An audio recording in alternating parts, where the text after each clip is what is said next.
Paradis DI is not a place you Fatui can just show up and do as you please. I believe we've already made ourselves quite clear. Our superior gave us permission to search for and collect medicinal herbs in Paradis DI for research purposes.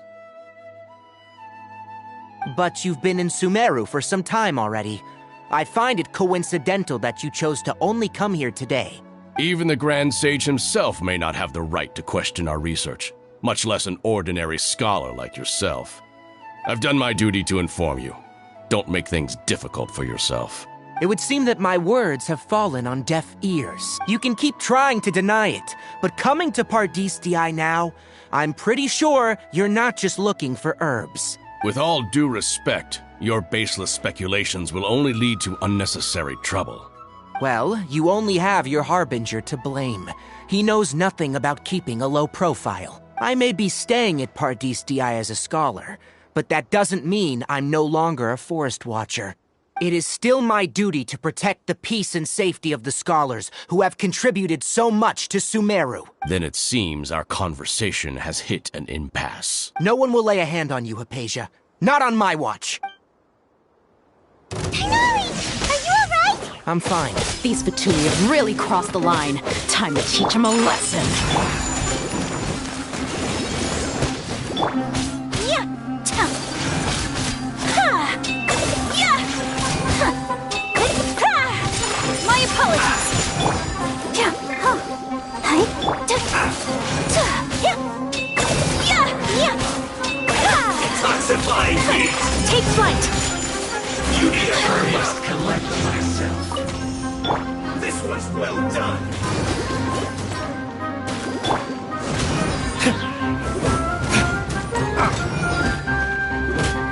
Roasted fried. Must Take this! Whirling snow! Embrace the ice!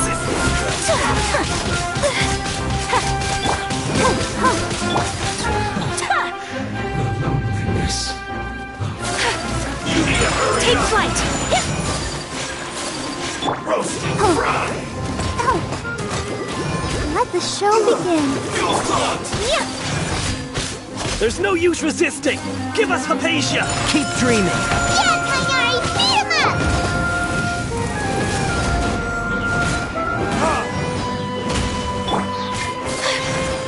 Take flight! I will end you. Yeah! Yeah! Toxifying heat. Yeah! My apologies!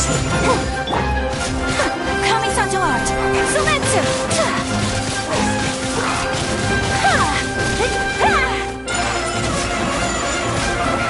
I guess this is it.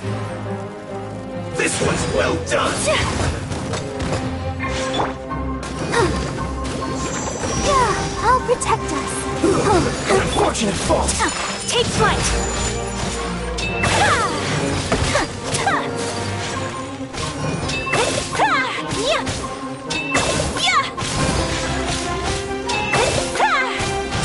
Whirling snow! Thunderclap! Here!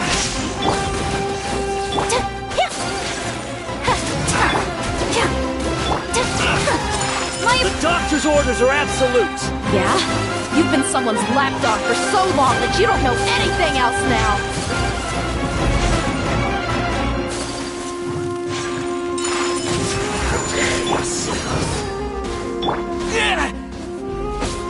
I will Sakura end swirl!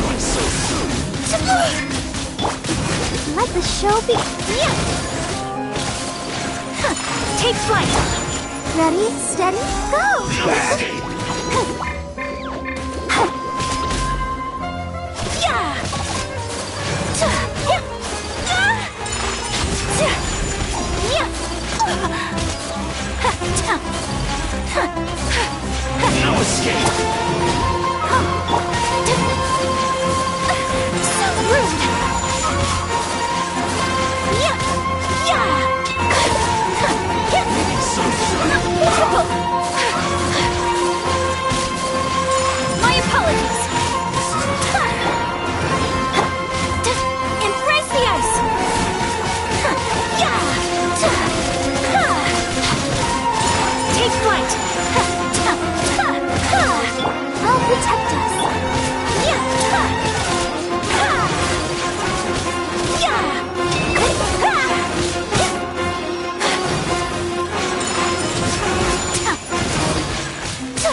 We're not getting anywhere.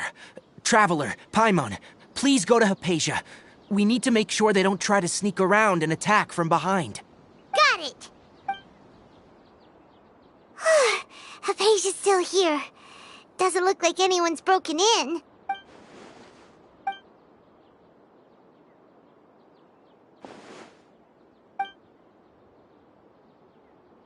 Well, how is she? Oh, that's good.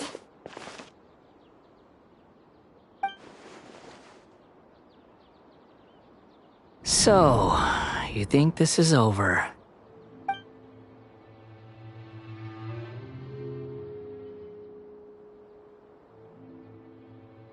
What? The Balladeer is here?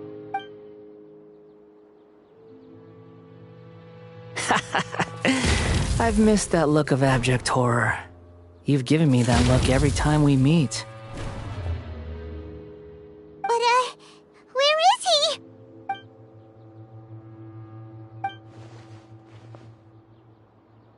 I can hear all of your thoughts, you know. Don't you remember? I already saw you the first time you came to Parties DI and made contact with Hypatia. I didn't need to do anything. It is her honor to be able to connect her consciousness with me. Who are you talking to? It can't be the Balladeer, right? That's impossible. I know you must be curious. I might as well tell you that I decided to enter Hypatia's consciousness the moment I sensed your touch.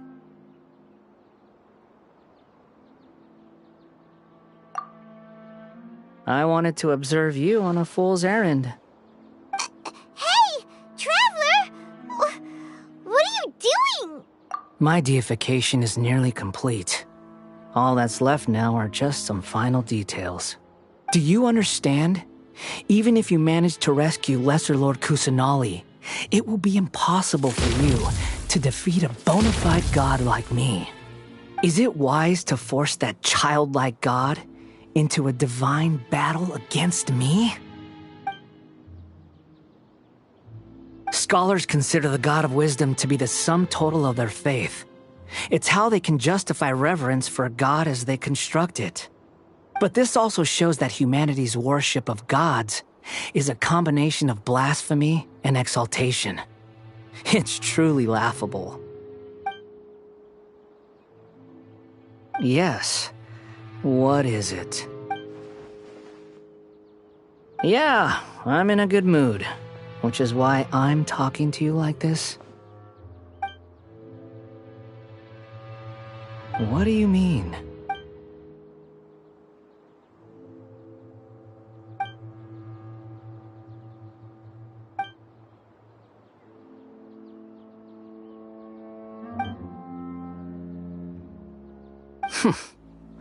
Those words almost make you sound like a friend who actually cares. But you're wrong. I'm different from all of you. I was born to become a god. My entire life up until this point has just been a meaningless routine. Just think about a sheet of paper. By itself, it holds no meaning. The content recorded on it is what gives it value. All I had recorded down before were some painful memories and boring human feelings. Such senseless drivel should have been erased a long time ago. Indeed, to me, the sight of you fools in your futile struggles is far more amusing. Tell me, just what has this world done for you to protect it with such zest and conviction? I'm connected to your consciousness, so I can hear what you're thinking and sense the depth of your determination. This is a good conversation we're having. So here's a word of advice. Let go of your misguided guardian complex. You know nothing about the truth. It'll be for your own good, as well as everyone else's. Humans are a species that can only find bliss in ignorance.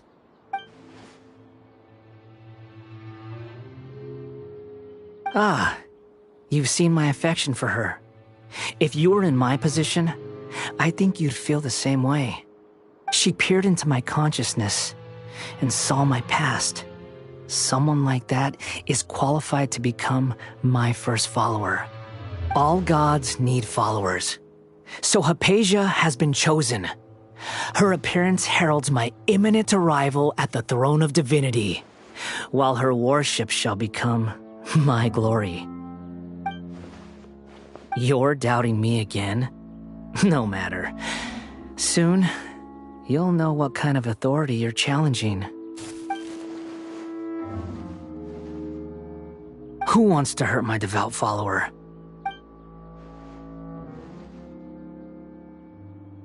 The doctor wants to hurt my first follower?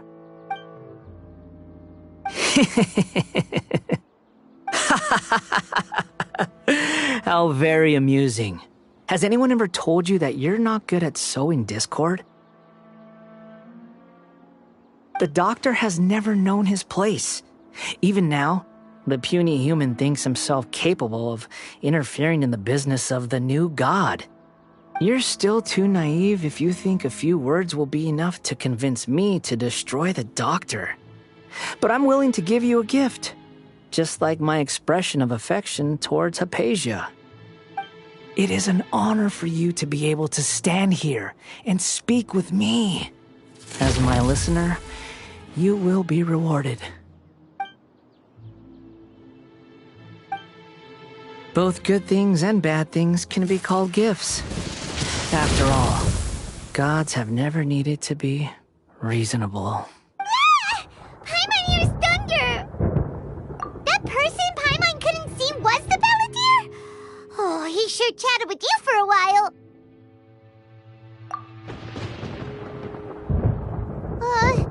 Where is the storm headed? That means anyone outside is in danger! Let's go! Tainari and Dia still must be fighting!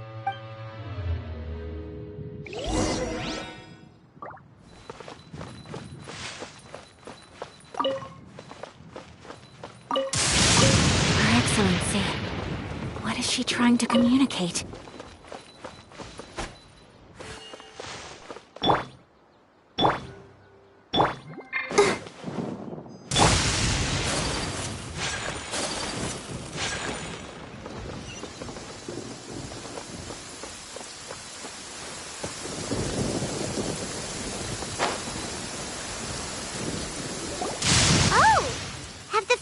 Retreated?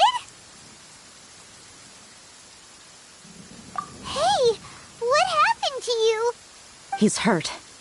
I'm fine. Oh! Don't move. I've seen eremites get struck by lightning before. You need to rest. Struck by lightning? We were fighting, and just as things started looking grim, the weather suddenly became extremely strange. Lightning started attacking everyone, almost as if it were alive. Luckily, there were only two of us, and both of us were nimble enough to dodge most of the strikes. There were a lot of Fatui, though, and they were being torn to shreds by the bolts of lightning. With that, all the Fatui soldiers were forced to retreat. It's all right. My wound aside, you look like you've seen something unpleasant. Is Hypatia all right? Hey, didn't I tell you not to move? Just in case, let's go to Hypatia's place and talk about things there.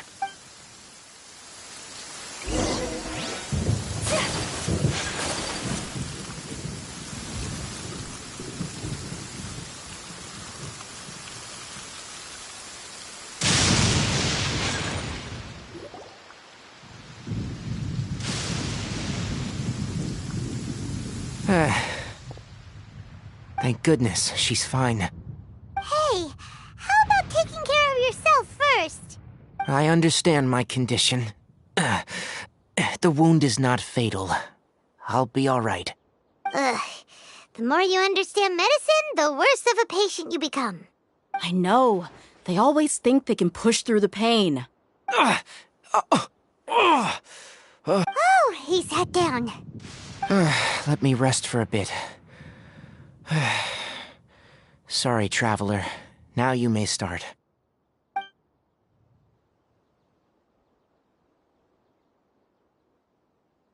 So that's what you were talking to the Balladeer about? Oh, Paimon can't believe what he's thinking! The Academia's God creation plan. How ridiculous. That sounds, ambitious, I guess? Anyway, this is all way beyond me. As long as I can enjoy every day with a drink in my hand, tasty food in my stomach, and a good night's rest, that's enough. I'll only work when I have to. I must be the least ambitious person who's ever set foot in Party STI. Don't say that. I haven't even thanked you for your help back there. Don't mention it. Well, if nothing else, all this proves that the doctor really did have some urgent matter to attend to and left Sumeru in a hurry.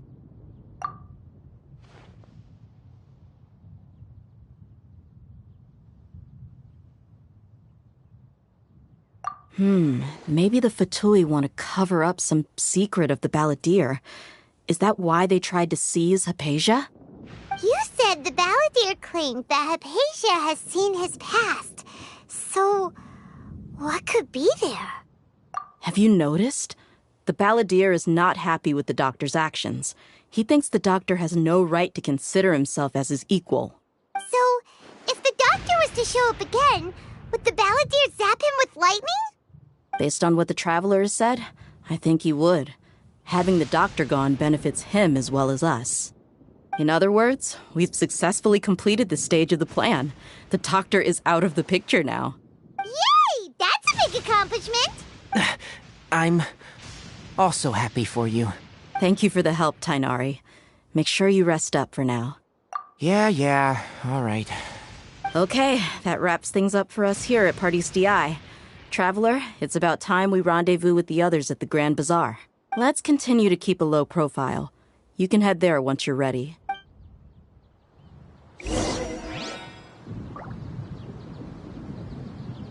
You can just focus on your plan. Leave Hypatia to me. My wound is not going to get in the way. Okay. Guess I'll sit still for a little while longer.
Blade and break.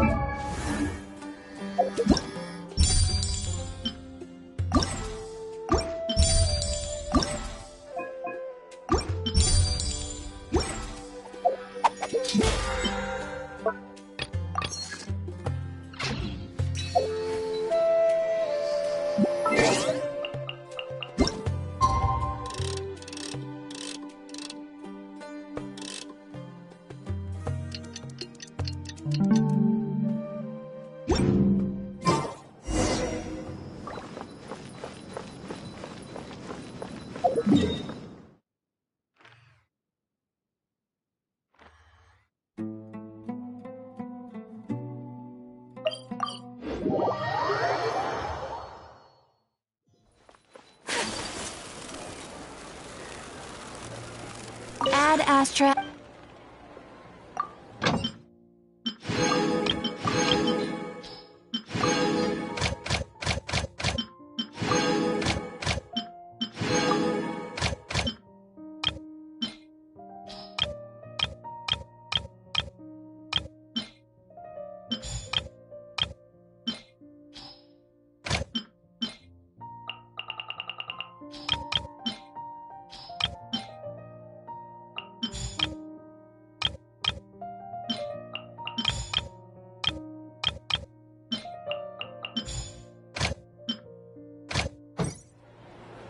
Ad Astra.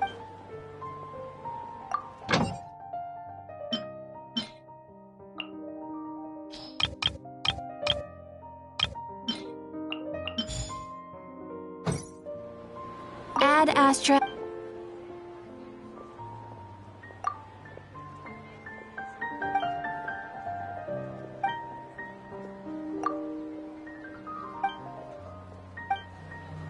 Ad Astra.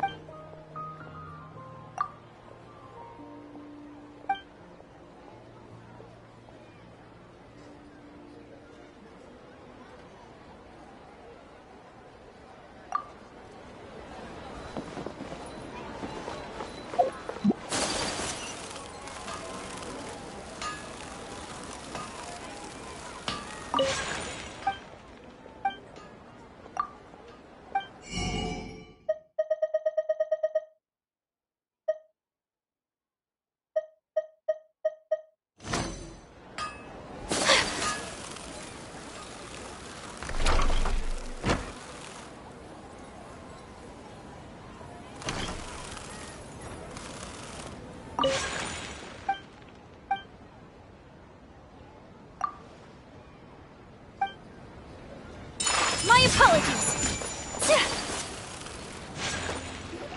All right, everyone is here. How did everything go? Any luck with your missions? Let's report back one by one. I'll start first. We've made the necessary modifications to the Akasha terminal. In addition, the props required are also ready. I'll go next. The Traveler and I went to Party's DI. The situation was a bit complicated, but we found Tainari. Unfortunately, he was wounded during a fight. Who was behind it? Well, that's the tough part. What should I say, Traveler? The Fatui or the Balladeer? After some back and forth, we confirmed that the doctor has left Sumeru by boat. He has something urgent to attend to back in Snezhnaya. So, we've successfully removed the doctor from the picture. Also, Tainari's already resting, so he'll be okay. Good. Oh, Tainari also asked us to tell you this message. Trust your own senses and experiences. All right. I'll remember that. Everything also went smoothly on my side. The Eremites should have arrived at their destination by now. To avoid alerting the quarry, they will stay there for now. I can't believe you actually got so many Eremites into Sumeru City. It's all thanks to Rahman and his brave team, as well as their bold strategy. It appears to have been very effective. I'm glad to hear it. Well, is that everything? Okay, this meeting is adjourned. Huh? Wait, you mean that's it? Well, what else is there to discuss? Shouldn't you end with some words of encouragement? You know, to fire us up now? Personally, I'd rather we all go home and get some rest. I'll hate them. Ugh.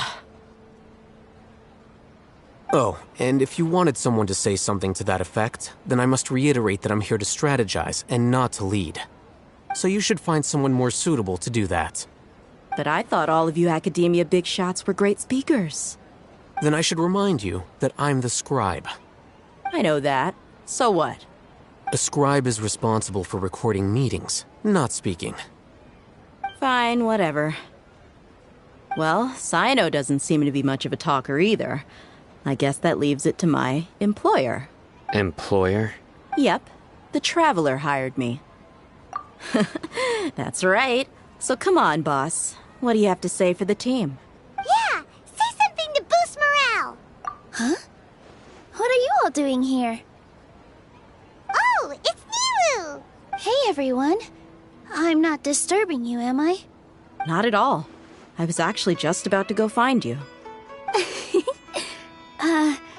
Judging from the group and all your serious faces, you were discussing something important, weren't you? But you also look like you're up to no good. Seems pretty interesting. Welcome, Nilu. Would you like to join us? Huh? Join you? You mean you also want to discuss something important with me? Yes. Something very important. Nilu, are there any breaks in your performance schedule in the upcoming days? Huh? Wait, you're seriously inviting me?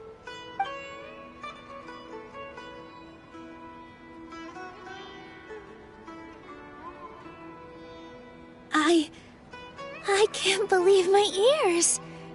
You are truly the bravest and most passionate people of Sumeru, well, that I've ever met. Ahem. Oh, right. The Traveler and Paimon are not from Sumeru, but you are awesome as well. That's right. I must admit that I'm a little scared, but I'll try my best for Lesser Lord Kusanali. If I can somehow use my abilities to help you, then count me in. Remember, believe in yourself. Okay.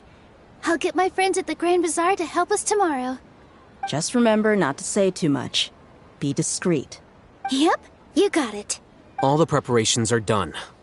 Now, can we finally conclude this meeting? So, have you thought up what you'd like to say, boss?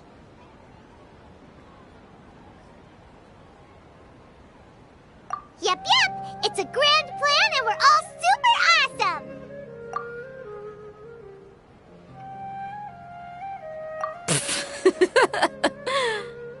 Well said. A good night's rest before an operation can be the difference between success and failure. Thankfully, I've had my place to myself recently. It's been nice and quiet. Huh? Oh, nothing. All right, let's all go home and get a good night's sleep so we can be up early tomorrow. Okay. So I guess that means it's time to say goodnight now. Yep, good night, everyone.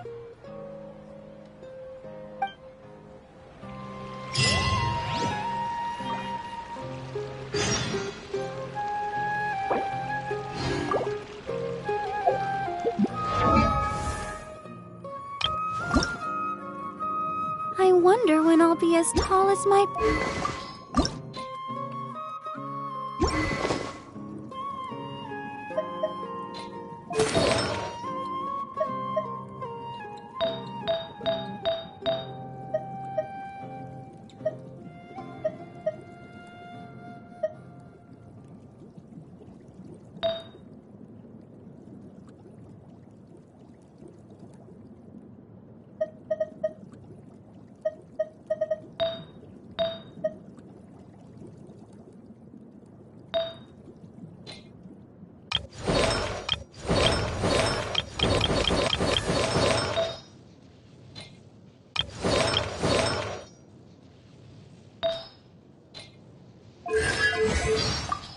I love Mora, and Mora loves me.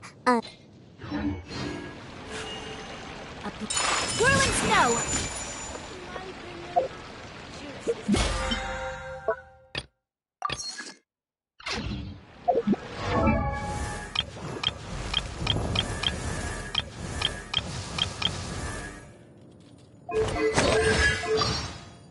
Diona, bartender of the Cat's Tail. I charge a hefty fee for private events. Huh? You didn't come here for a drink? Then I accept your invitation, I suppose.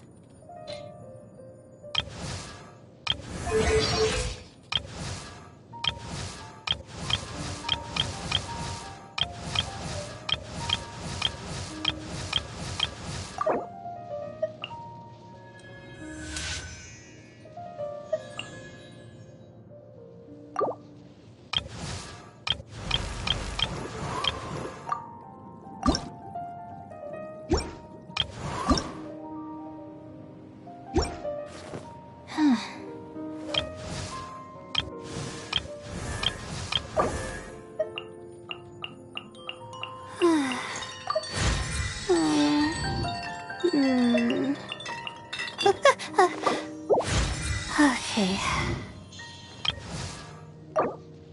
Huh? Ta-da! No! Oh, fuck.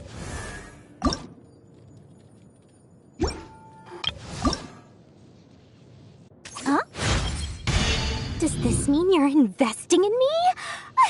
I always knew you had a good head on your shoulders.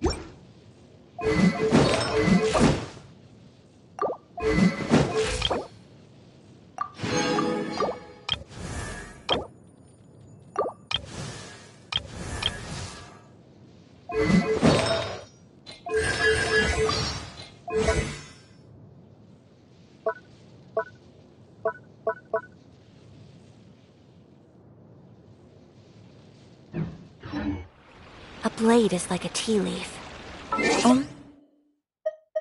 Those who many times can appreciate it.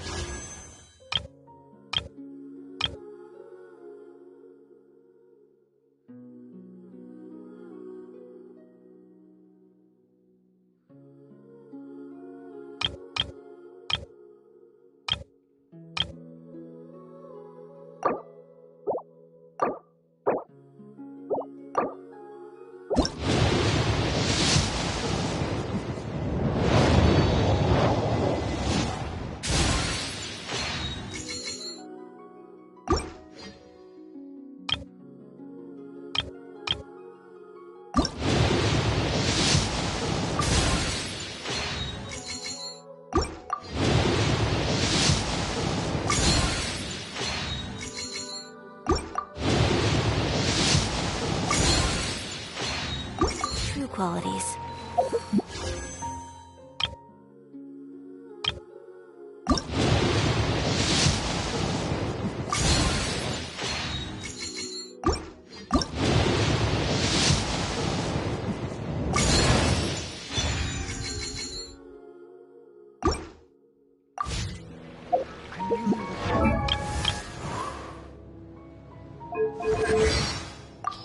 The name's Shikanoin Heizo, sharpest and most successful detective of the Tenryo Commission. Huh? Oh, my goodness. Life's really put you through the ringer recently, hasn't it? I can tell. Here, why don't you take a seat? Tell me the whole story. Fracture! The truth hurts! Bring it on! Confess! Cyclone! Can't fool me! Oh, it's all coming out now. See? Just follow my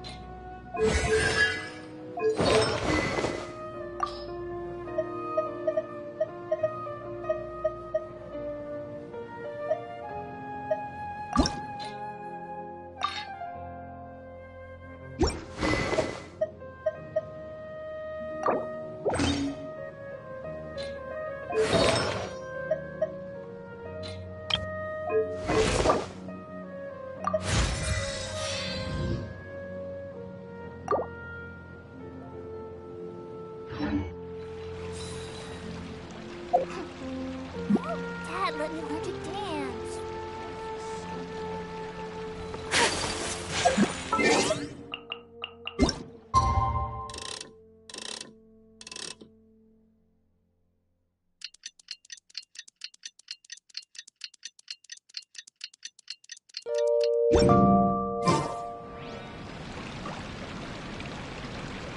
Today is the Academia's Nia Garbaha Day. We can finally put our plan into action!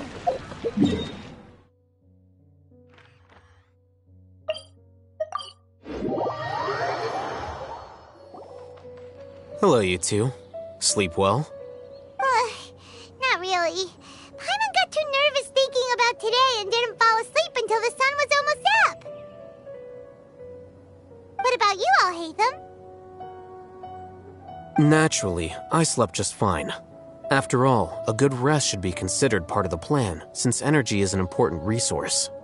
You just want to show off It's crucial to dissipate any tension before we execute our plan. The only thing you're doing is being annoying! Anyway, do you need me to go over the game plan again?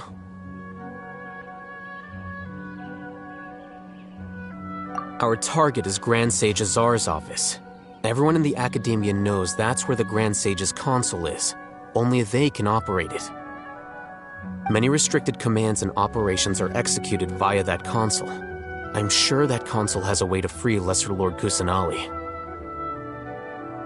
You know, Paimon's been thinking, what kind of technology could let the sages imprison even a god? That isn't something they could have accomplished with their scholarly talents alone. In the Sanctuary of Suristhana, there's a device of Greater Lord Rukkhadevata's that she once used to isolate herself while meditating. 500 years ago, the Grand Sage at the time modified the device so that it can no longer be controlled from the inside. They were effectively trapping one god with the power of another. So, how are we gonna get to the Grand Sage's office? Don't forget, today is Nyargarbaha Day, arguably the most important day to the Academia. The sages and core Academia personnel are busy loading the latest batch of research developments and legal decrees into knowledge capsules so that they can be entered into the Akasha. All the Darshan's researchers have their noses to the grindstone, and the Academia's grounds are flowing with all sorts of people. It's the perfect time for an infiltration. When the Grand Sage leaves his office to supervise the entering process, that's our cue to access the console and free the Dendro Archon. Well, yes. That's just the visible side of our plan, after all. If precedence holds, the Academia should have already started preparing for Nyargarbaha Day. Everyone should be in position. All that's left is for us to lead the charge. Let's go. So are we just gonna walk in through the front door, or...? Yes. Were you expecting a stealthier approach? Paimon can't think of a good comeback. Alright, it's all on Alhaitham if things go south.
Scribe?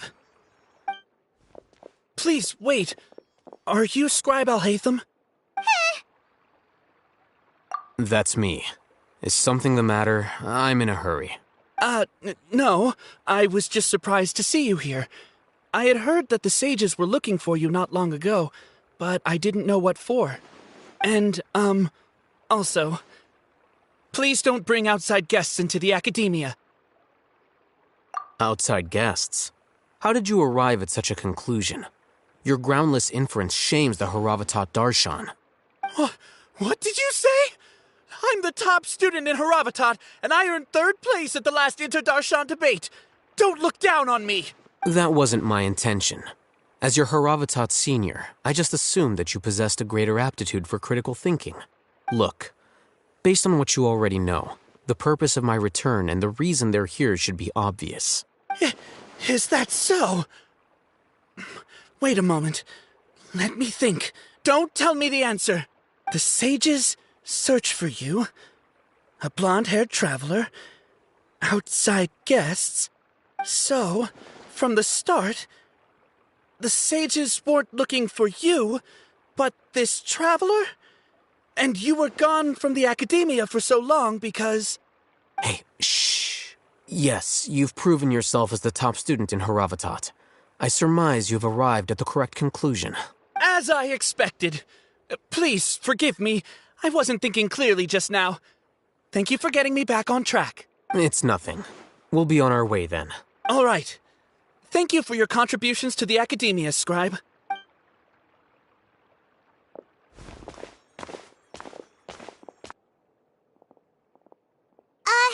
What the heck just happened now? What did he just guess? I'm afraid I don't know either. You have no idea? Mm-hmm. He convinced himself of whatever truth he came up with. That is the so-called pride of a scholar. If someone questions their academic facility, they will instantly feign understanding to keep up appearances. Nowadays, the academia is rampant with this type of scholar. Their obvious farces of intellect only serve to highlight themselves as fools. Wow. So there are special ways to deal with smart people.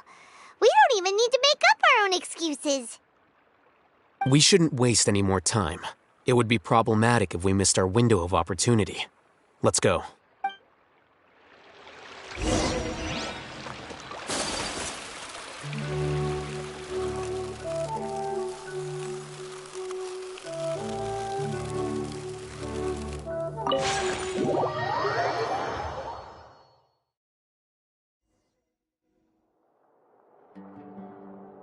Is this the Academia's library? Indeed. Known as the House of Dana, it is quite possibly the most extensive special collections library in Teyvat. There are a lot of students going through here. Is it really okay just to waltz right in? The Academia marches to a fast beat, especially since it's Nyargarbaha Day. They're all occupied with their own matters. Just act natural. Now, hurry along.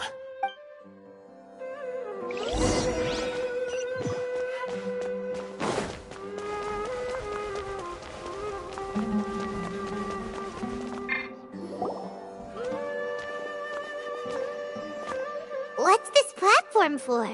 It's a lift that Academia personnel use to access higher floors. Are we gonna take it then? The Grand Sage's office is up there somewhere. No, not right now. We can't guarantee that we won't run into the Grand Sage. Let's step back and observe for now.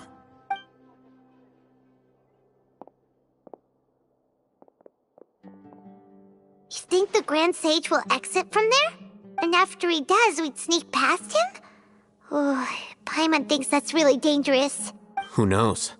However, if we can confirm Azar's current location, our operation will be much safer if we... Allow me to offer you a hint. If you wish to know his location, look behind you. What's Grand Sage Azar doing here? Do not tell me you believed the Academia would not grow suspicious of you after such a prolonged absence, Scribe. An eyewitness had informed me of your whereabouts, so I came to personally welcome you. Grand Sage, I didn't expect you to care so much about me. I'm truly flattered. I'm sure, but compared to you, I am far more interested in these two unexpected guests.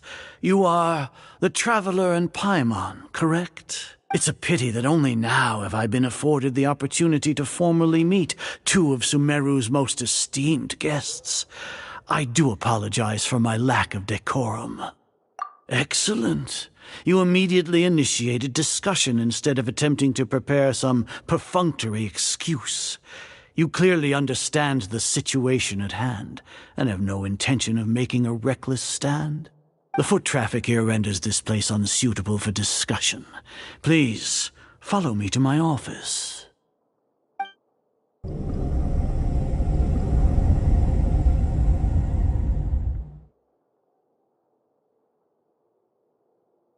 This place is crawling with guards. There's no way out for us. All right then, Traveler. What did you wish to discuss with me? Today is Niagarbaha Day, so I still have many responsibilities to attend to. There is little time for idle chit-chat before I detain you all. You seem to know quite a bit about our endeavors. If that is so, then you should be praising our great work, rather than using your trivial misgivings in a futile attempt to sway me. Trivial? Then tell me, what do the Fatui want from me? Worthless. Those are all completely worthless. Benefits, divine power. These materialistic words do nothing but debase our great work. Creating a god. Yes, we are using human wisdom to create a god. If humanity cannot attain omniscience and omnipotence, then we shall create a god to reveal them. This is the pinnacle of human wisdom. We shall regain a god's guidance at long last. No longer will we flounder in the interminable void of consciousness and knowledge. Even Irminsul will be freed from its plight. For our nation of scholars, this is the ultimate aspiration. No cost is too great to realize it. You will never understand the rapture of having a god be born within your very hands. With your degree of knowledge, you cannot even comprehend such an emotion. Gods exist on a plane that far eclipses humanity's. Lesser Lord Kusanali, what can she even do? Care for the people? Fend off sandstorms? Fabricate silly fairy tales? These are but child's play for the academia. Does that make us equal to the gods? We are a people favored by Greater Lord Rukadevata. Though I may have personally not seen it, our forefathers bore witness to true wisdom. The ascension of the Lesser Lord has brought nothing but bewilderment to the scholars. They all ask, is that truly what true wisdom is supposed to look like? With that in mind, it is better to keep her isolated in the sanctuary of Suristhana, so our academy will not become embroiled in turmoil. What a pathetic justification! Do you really think that only the super smart or powerful should be able to call themselves gods? As per your judgment, Grand Sage, they are indeed dangerous individuals. Not only are they acting against the academia, but their ideologies have the potential to lead scholars astray. Looks like there really was merit in my assignment. Oh, Hatham? Are you talking about us? Anyway, I've brought them to the academia as ordered, but it took some time and trouble. Oh, that reminds me. Here's the investigation report you had requested. It's a summary of my time spent with the Traveler, an array of information about him ready for your perusal. Oh, Hatham! So you're still on the academia side! We finally started to trust you!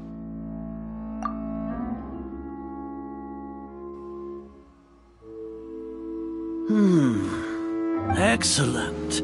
Detailed contents with no errors. I would expect nothing less than an immaculate report from the scribe. As it is Niagarbaha Day, I'll enter the information on you into the Akasha. Surely you know what that means. We'll be monitored, just like Sino. With the Akasha's calculation prowess, all of your actions will be predicted with an accuracy of at least 98%. Furthermore, your data will be updated in real time whenever new information presents itself. To put it into words you can understand, wherever you go, you will be walking under an invisible leash. This is Sumeru's greatest penalty for dishonest persons. Are you not familiar with the concept that great responsibility begets an equally great suspicion? In any case, you are Sumeru's most concerning external variable. Locking you down will greatly decrease the chance of any undesirable outcomes coming to pass. You're despicable! Despicable? Perhaps from your perspective, but I suppose you had mentally prepared yourselves for this, no?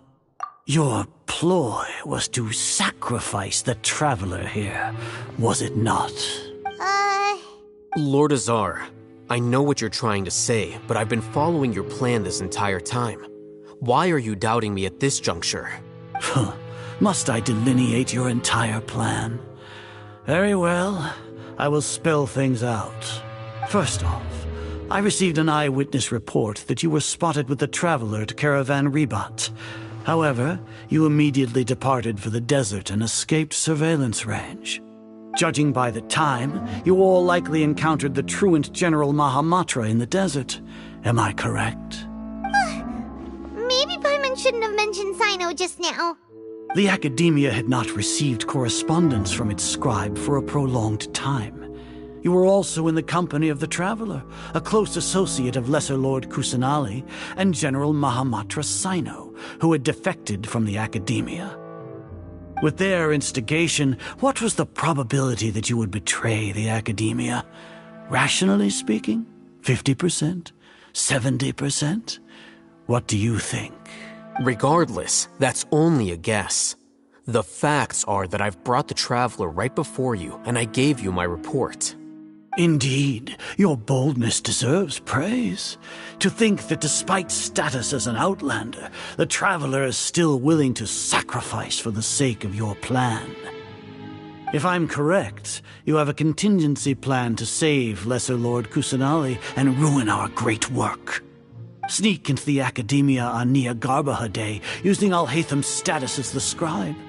For there is a good chance that an opportunity to save the Lesser Lord will arise.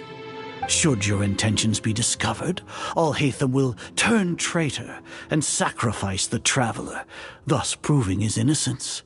He can then stay inside the Academia and continue searching for a way to proceed forward.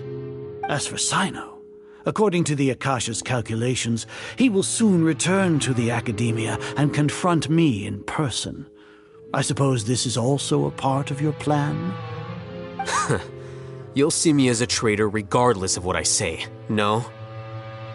Even if you impugn me, it would have little effect on you all. You misunderstand. Losing our scribe would irreparably damage the Academia's regular operations and the development of Sumeru's future academic systems. However, under the current circumstances, even that is trivial compared to what we stand to gain from our great work. You said that I betrayed the Academia, but you, Azar, you've betrayed all of Sumeru, betrayed its Archon. So flight has turned to fight at long last. Guards!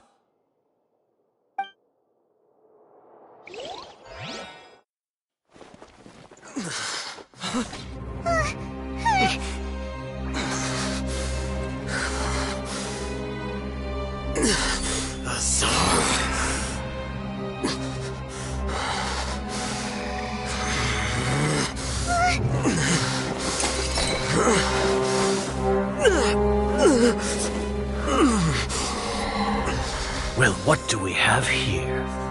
So you stole that divine knowledge capsule. Traitor! You traitor! Even the most rational scholar will yearn for the power of a god in a moment of desperation. Aren't you doing the exact same thing as me, Alhaitham? Unfortunately for you, no god will lend you their power. Azar!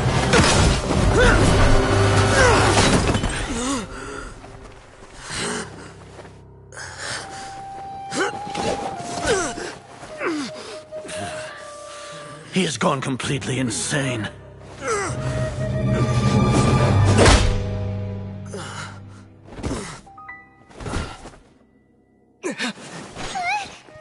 Take him to the Matra and exile him to Aru village. Then find someone to take these two to the confinement room. I'll deal with them later. Grand Sage, we've finished all required preparations for Nyagarbha Day. We may begin to enter the capsules now. Excellent. You may begin.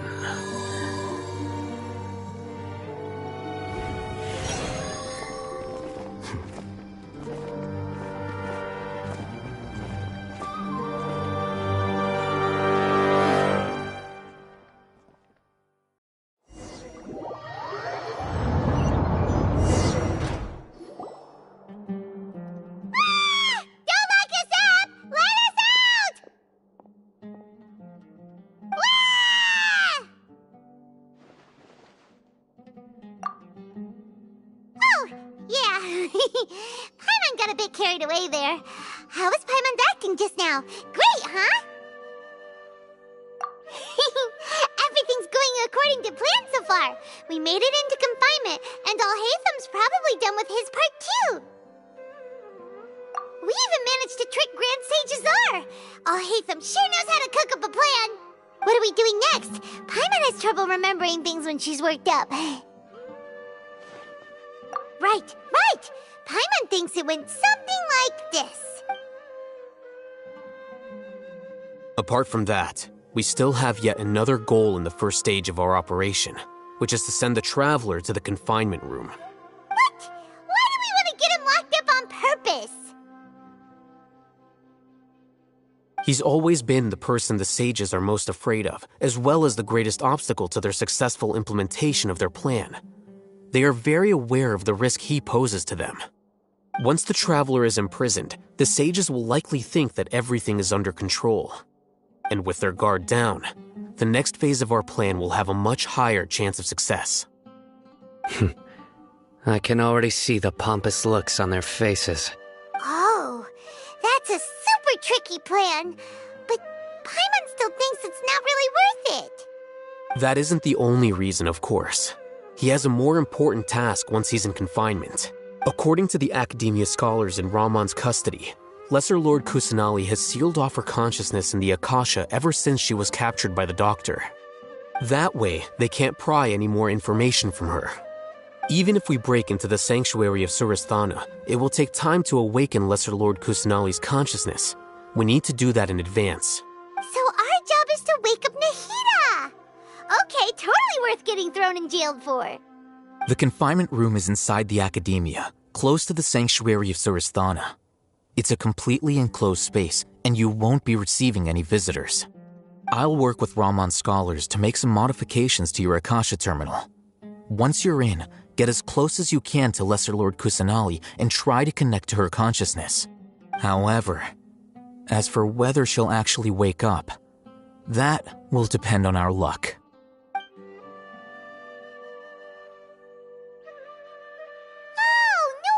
You've been wearing your Akasha terminal today. It's the one that Alhaitham modified. Paimon thought they'd take our Akasha terminals when they'd locked us up in here. Were they being careless? Alright, so what now?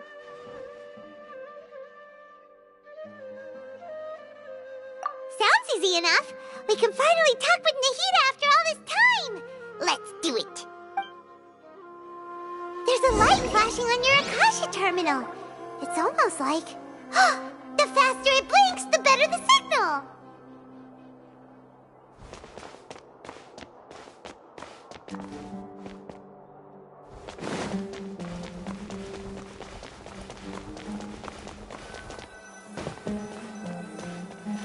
Whoa!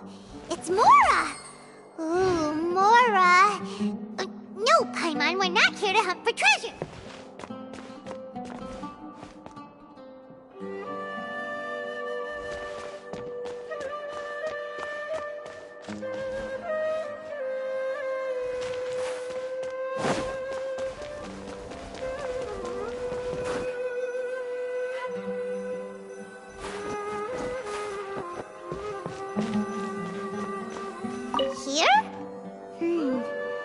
signal again! Is it getting jammed?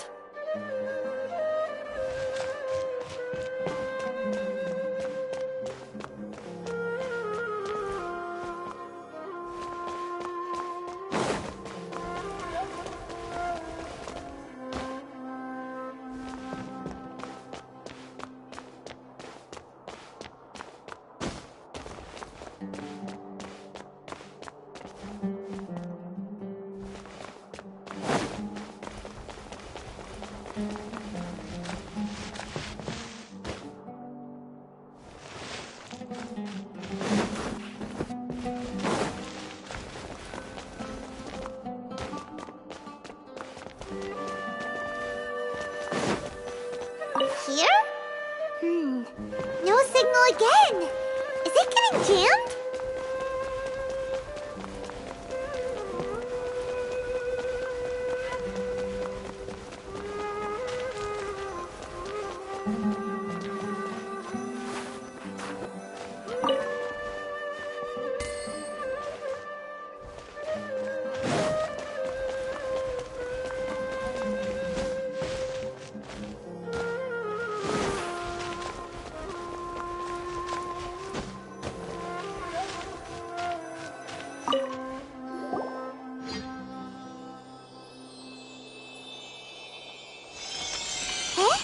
Is this the right spot?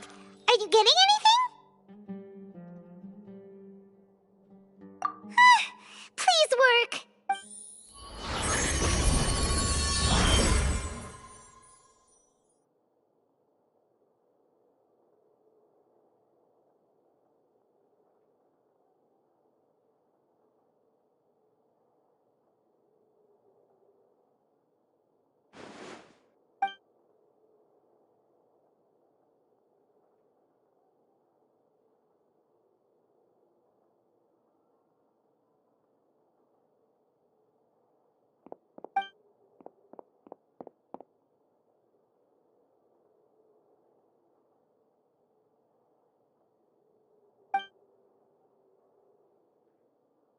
Nahida!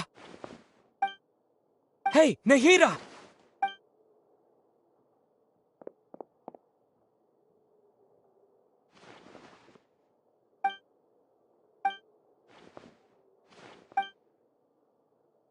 When did it first start? Oh, right. It started from the moment I was born. I want to become a worthy Archon. So I've kept studying. Kept listening to my people and their hearts.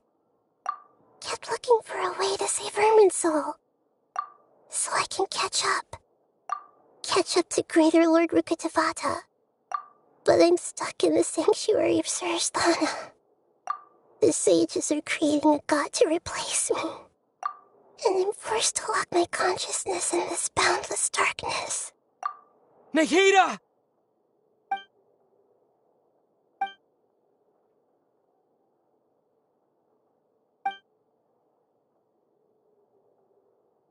Nahida!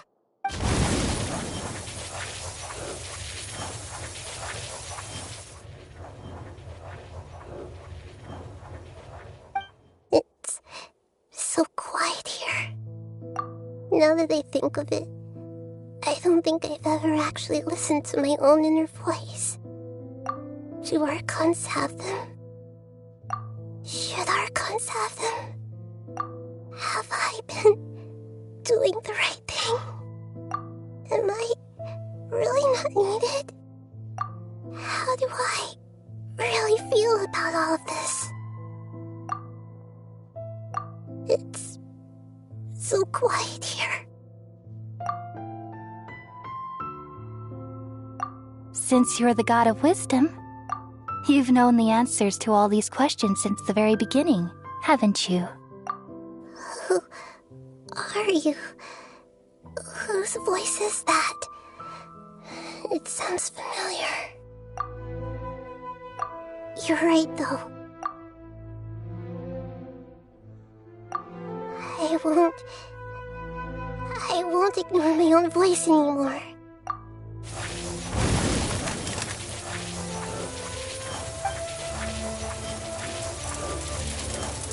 Nahida!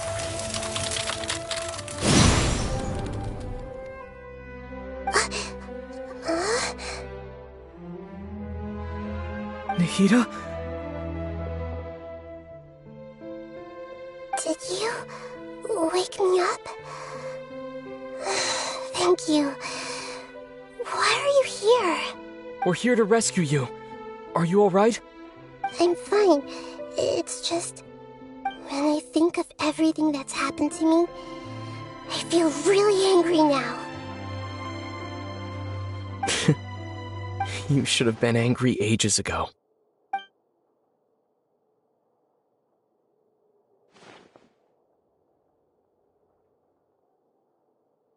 Huh? Oh, you're back! How's everything? That's wonderful news! Great! We weren't locked up for nothing. When you went to wake up Nahida, Paimon was listening for any sounds outside. You were out for a long time. There are fewer and fewer scholars going about now. You think everyone's done with their Nyagarbha Day stuff? Yep, so that means our next act is Nilu's performance!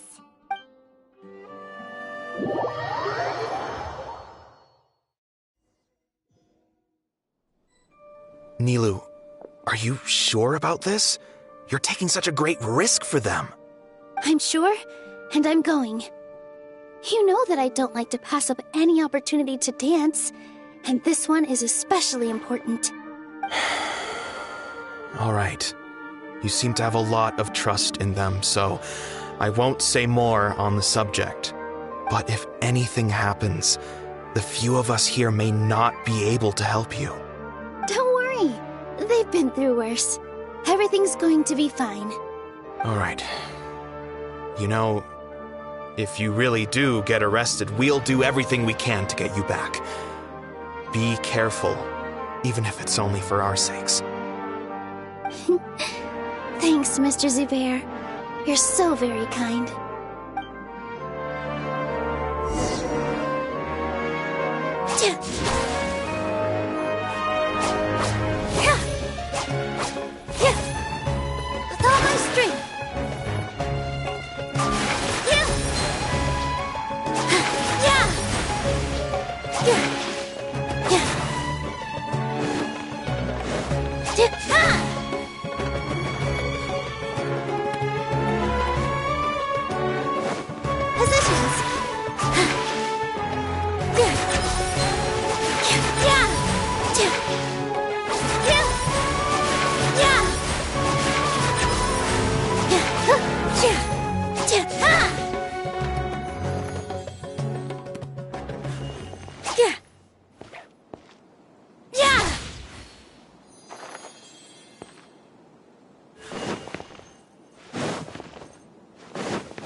With all my strength.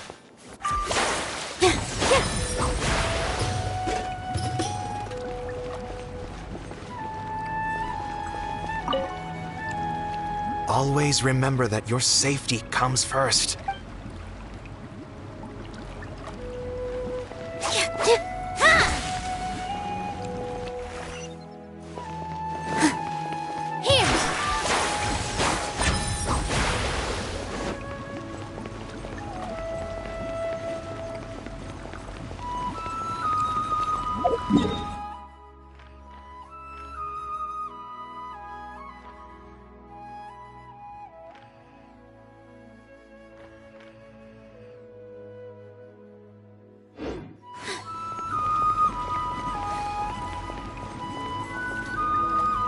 Nilu, how's it going?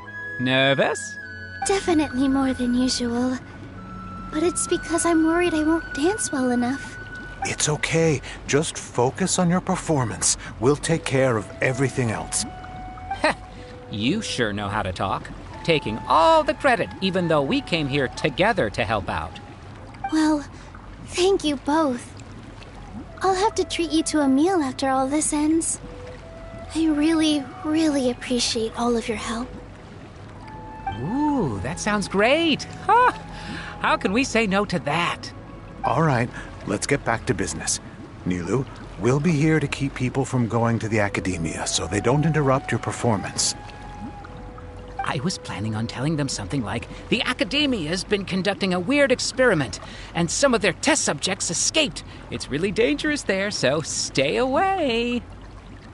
Oh, you couldn't think of anything better? Oh well, I guess it does sound like something the Academia would do. I think it sounds great. I'm counting on you guys. Don't worry, it'll be a piece of cake.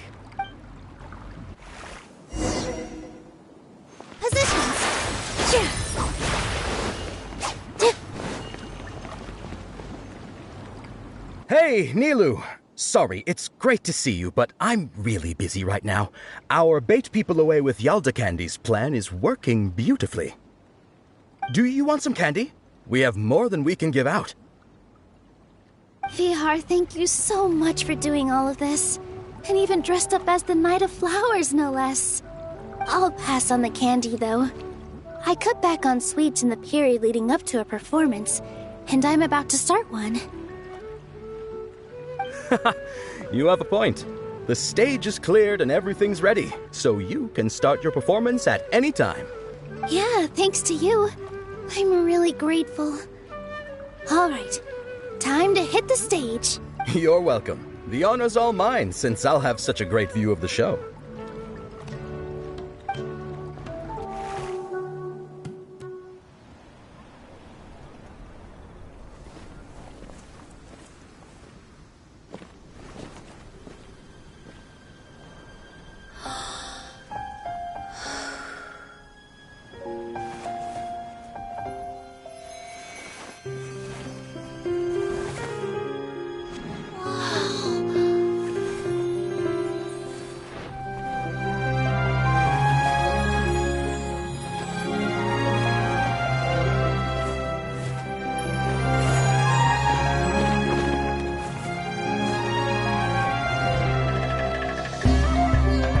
I've never seen a performance like this. This is incredible. Yeah, but I heard that public performances like these have been banned. I can't believe she's doing this here.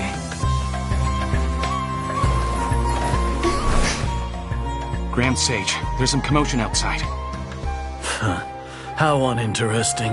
Issue the new Prohibition Act from the Akasha to the guards. They'll know what to do. Do you think we should, stop her? Let's just watch for a little bit longer.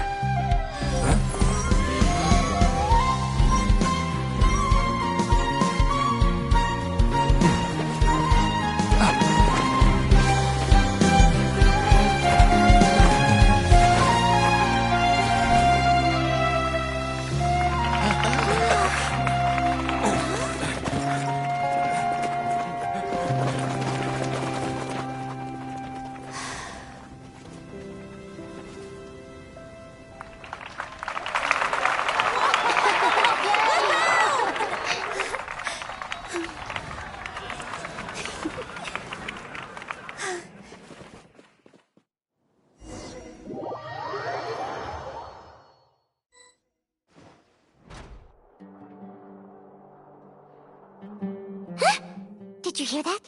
It sounds like a lot of guards just ran by. Does this mean the plan has moved on to the next stage? Yep. It's great that everything seems to be going well. Come to think of it, when did Alhaitham replace the knowledge capsule that was about to be entered into the Akasha? Oh, so that's when he did it! Paimon was too nervous to notice. Speaking of, didn't Alhaitham also yoink the divine knowledge capsule from that mercenary leader in Port Ormos when everyone else was distracted? It's a time-tested trick of his. Why are we complimenting him? Yeah, he's smart and all, but he still makes Paimon's blood boil. Let's review our plan for this stage again. It's not like we have anything else to do right now anyway, and it'll help us feel more confident. Paimon remembers that Nilu's task was supposed to go a bit like this. Now that Lesser Lord Kusanali's consciousness has been forcefully sealed, the core figures of the Academia and their guards have started to wear their Akasha terminals again. With the Doctor's technological support, they think they have nothing to fear. How despicable of them to rely on such a person. But this is also our chance. I was originally asked to draft the knowledge capsule for the Artistic Performances Prohibition Act when I was still at the Academia. It should be on the Grand Sage's desk right now, and will be entered into the Akasha during the next Nyargarbaha Day. Are they really going to stop all artistic performances? That's horrible! I'll make an identical knowledge capsule, but this time, I'll smuggle some misleading information into it. We only need to find an opportunity to switch the capsules. Once it's been entered into the Akasha on Nyargarbaha Day, if someone were to be seen performing in public, the sages would definitely use that opportunity to announce the ban, and so the misleading information will be disseminated amongst the guards.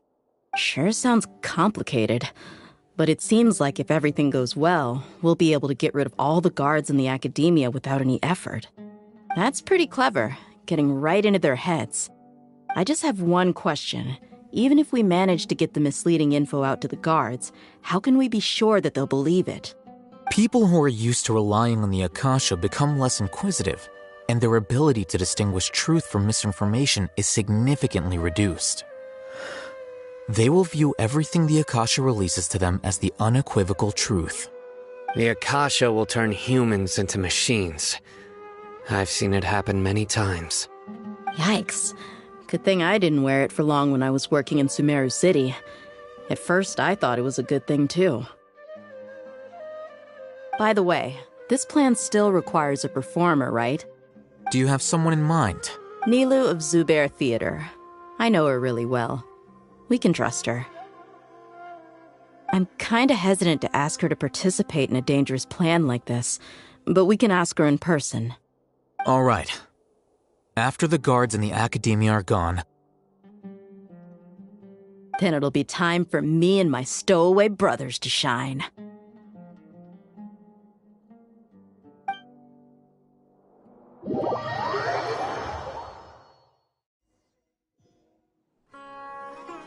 Here they come.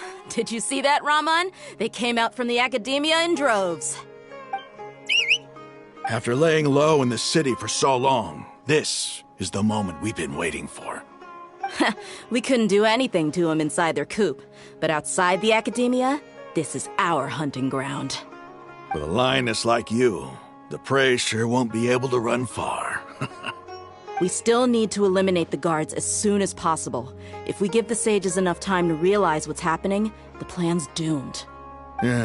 All they've done is to sit on their cushy salaries and twiddle their thumbs all day while we fought and struggled every day in the desert. The only advantage they might have is their numbers. Speaking of which, most of the guards who report directly to the 6 sages belong to the Corps of 30, but they have a completely different reputation. Following those blasted sages every whim, throwing away all the principles of being a mercenary. As someone in the same profession, I'm obligated to teach them a good lesson today. Indeed, the trap has been set. All we need to do is lead them there. All right, let's each take a road and herd those scattered guards back into one place. Make sure to attract their attention. Isak will be the key. You gave such an important task to that child. Will he be okay? It'll be fine. Isak was so determined to help, so let's put our faith in him. Besides, even if he's caught, the guards would be too scared to do anything to him. They've never seen Lesser Lord Kusanali in person, after all. You've got a point. Anyway, I think I see them coming. Let's head out. Good luck.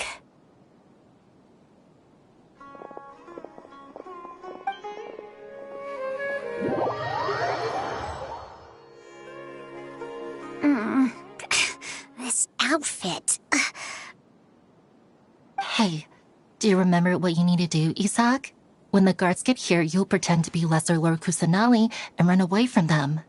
Oh, yeah, I remember. Of course I do. I'm just a little nervous. Relax. Don't think about getting caught.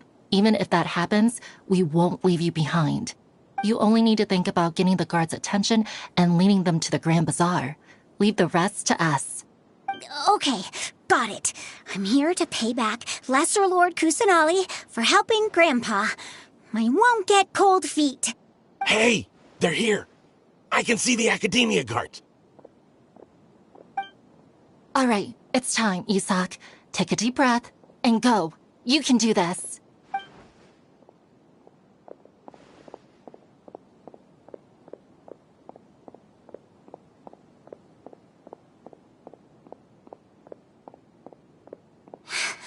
Why is there a guard over there? Did he already run ahead of me? This is different from our plan. But there's no time. I need to make a choice.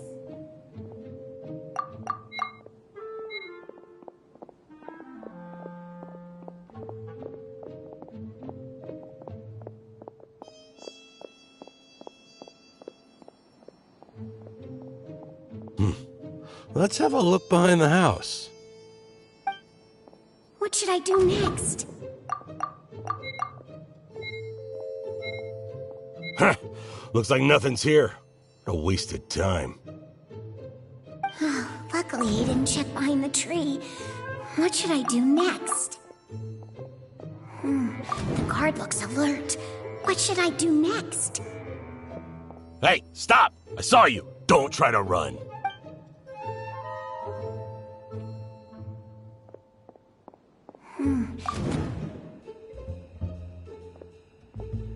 Doesn't seem like anything unusual's around here. Looks like the guard finally left. I need to go.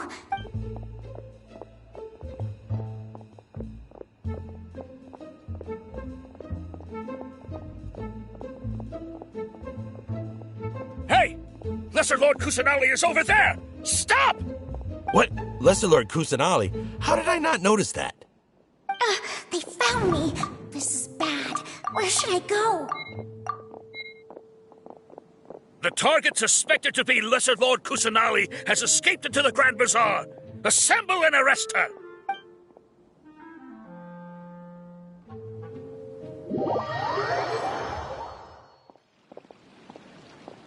Where did she go? How did she disappear? Did we lose her? Hurry up and find her! Hey, why is your team here? Didn't we say to split up our search? Hurry! Hurry! This place is... Why are you all here?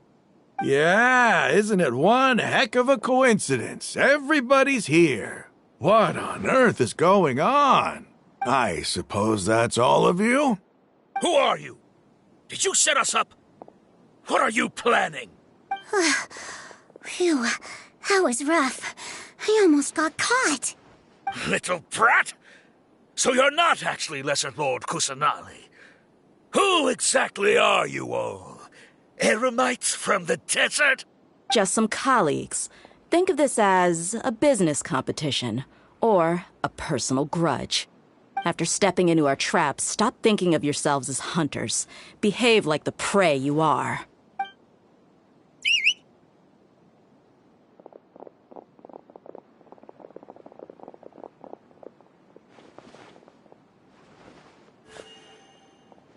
An ambush? How's that possible?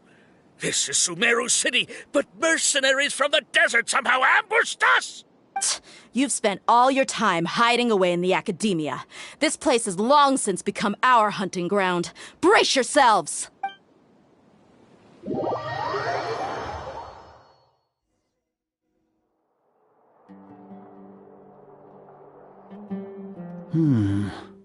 This is odd.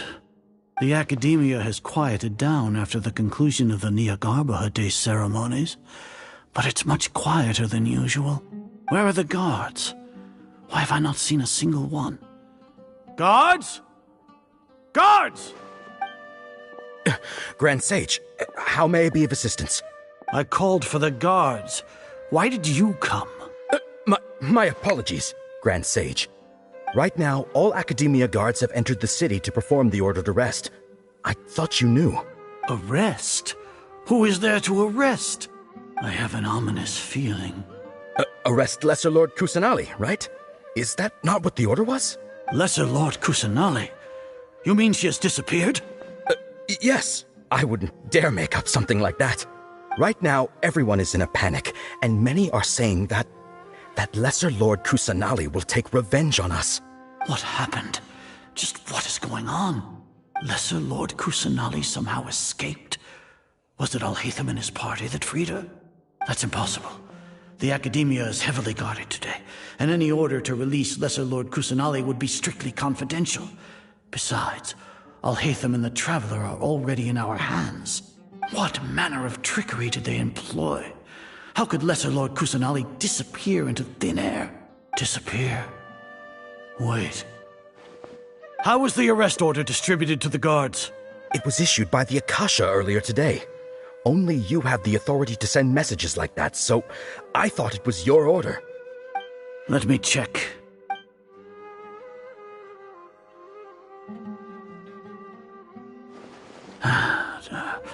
Here. Lesser Lord Kusanali has escaped from the sanctuary of Surasthana. Go to the city and arrest the escapee immediately. The Akasha indeed contains this information, and it clearly appeared in my mind. How did they bypass my permissions to issue this kind of message? Was it the report about the Traveler that Alhaitham submitted? No. I specifically checked that knowledge capsule before entering it into the Akasha. Could that have been a red herring? Well, even if I figure it out now, it won't make any difference. The important thing now is to confirm Lesser Lord Kusanali's status. Have you been to the sanctuary of Surasthana to confirm that Lesser Lord Kusanali has indeed escaped? Confirm? No, I haven't. It may be a bit offensive to say this, but Grand Sage, what you're saying doesn't make any sense. How can the information in the Akasha be inaccurate? What the Akasha decrees is fact. That is common knowledge to all of us. If we have to confirm the information and knowledge from the Akasha ourselves, then how is that any different from us learning that information ourselves? Wouldn't Greater Lord Rukkhadevata's legacy lose its meaning that way? In the beginning, it was I who asked you to believe in the Akasha, to believe in the legacy left by Greater Lord Rukkhadevata. Are you trying to use my words against me? No, Grand Sage. I'm merely confused because I believe in you. I never meant to refute you. Stay here and see if there are any suspicious people around. I'll go to the sanctuary of Surasthana on my own. Yes, Grand Sage.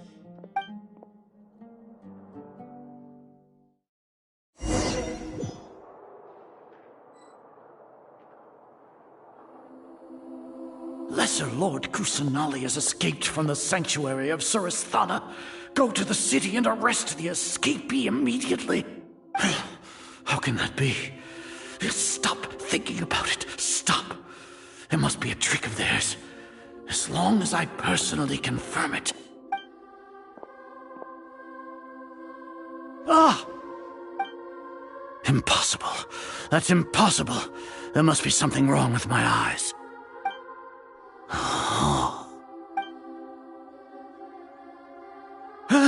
She really appeared again?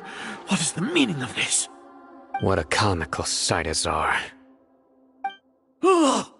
Once the Akasha has put certain thoughts into your head, even the Grand Sage can no longer see what's right in front of him.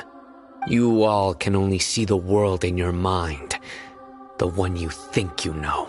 And precisely because of this, you disregarded Lesser Lord Kusanali's existence.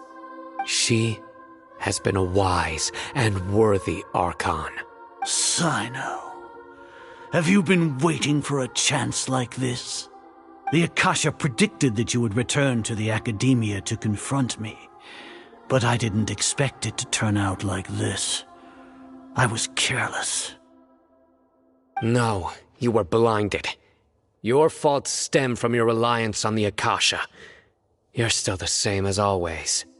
I truly did not expect a proud person like you to cooperate with Alhaitham and the Traveler. People change, Azar. Admit it. The Akasha can't predict my actions anymore. Then tell me, what have you found during your investigation? You want to buy time? This is the sanctuary of Surasthana. Under your own regulations, even Academia staff are forbidden to come here. No one will come to save you. As for the investigation, I've at least confirmed that you are guilty of insurgency against the Archon. A serious crime. So what? Did you do all of this so I would plead guilty in front of you, General Mahamatra? No. I want you to plead guilty in front of the Archon herself. You once said that I had no standing to judge you. So now, how about judgment in the name of a god?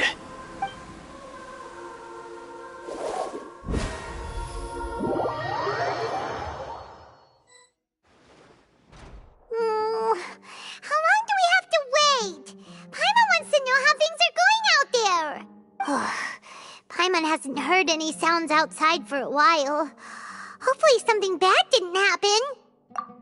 Yeah, but aren't you scared that we might be locked up in here for the rest of our lives?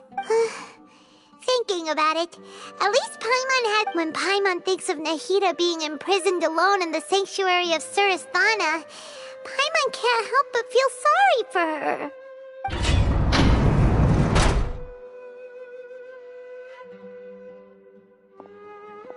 Here comes your savior. Dia! Paimon just knew you would come to rescue us! You two really owe me some big thanks. I had to search through who knows how many guards to find the key here. It felt even more tiring than whacking them. I'm exhausted. Thanks a lot. Need Paimon to rub your shoulders? No, that's, I'll pass. What are you afraid of?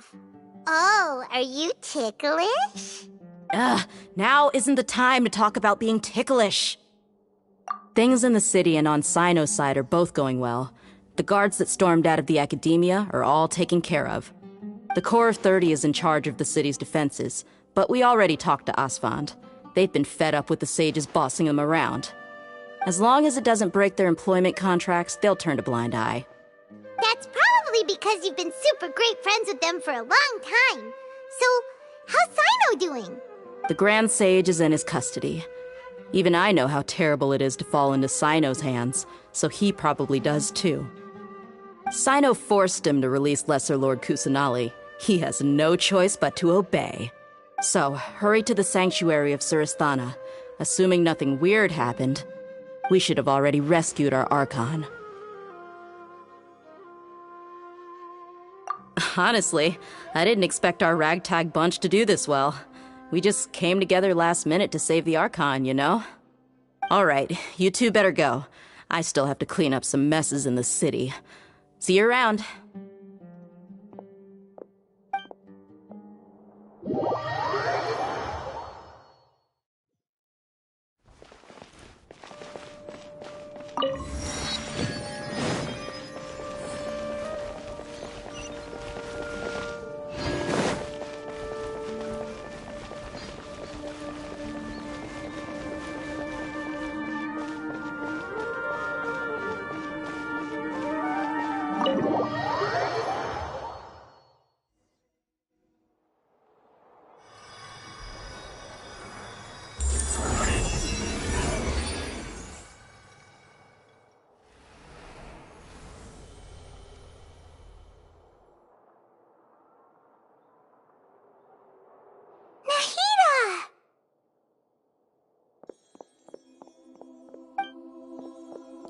Should I say it's nice to meet you? This is the first time we've met in real life. Before, we've only met in dreams, consciousness, or when I was in someone else's body. Thank you so much for coming to rescue me, but I also need to apologize. During this time, I did some self-reflection. My sense of inferiority and yielding to the academia led to all of this, and created so much trouble for you all. Exactly! We're here because you're a good Archon and one of our friends! Thanks, you two. Amazing. So this is how it feels to walk out of that cage with my own body. It's like I just had an endlessly long dream. I can't even tell if I just woke up or was only now born into this world. My concept of self has become so clear. But now doesn't seem to be the time to indulge in this feeling. This is really embarrassing. You all just rescued an Archon, and now she needs your help to save her country, and even the entire world. It's okay. With you here, Paimon's sure that everything will work out. There's one more thing. What is it? For all the things the Academia did to me, and for all the folly it committed in the name of wisdom, as their Archon, I will make them pay. Ah! Wow! That's the spirit! You're finally standing up for yourself and not letting people walk all over you! I understand now. To be a better Archon, I first need to better myself. If you haven't even figured out how to be a caterpillar, how can you be a butterfly? Yes, true. That reminds me. I wonder how far along the Academia is with their God creation plan. We need to hurry and prevent the birth of that false god. I need to make some preparations. Since I'm now free, I can establish a direct link to the Akasha and control it. First things first, I need to remove the restrictions that the doctor put on me in the Akasha. After that, I'll make some adjustments and revoke the sage's permissions. The Akasha will then be like how it originally was, only operable by the Archon. After all, the Academia betrayed Greater Lord Rukkhadevata's trust. This might take some time. In the meantime, you should also work on your own preparations. If we don't stop the God creation plan in time, we'll be in for a tough fight.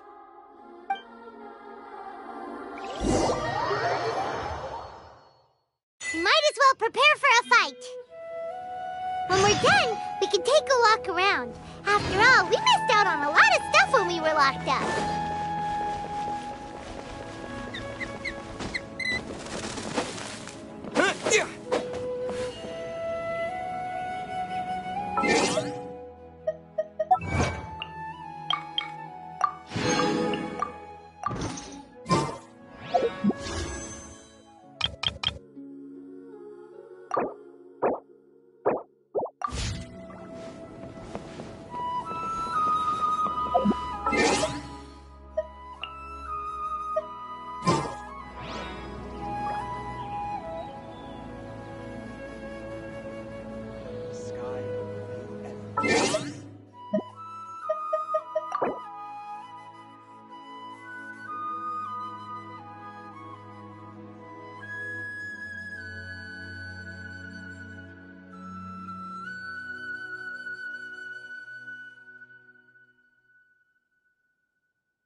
My apologies!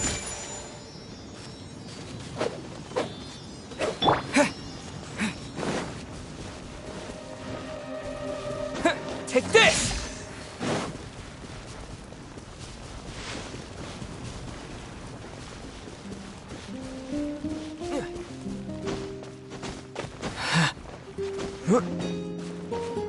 Here!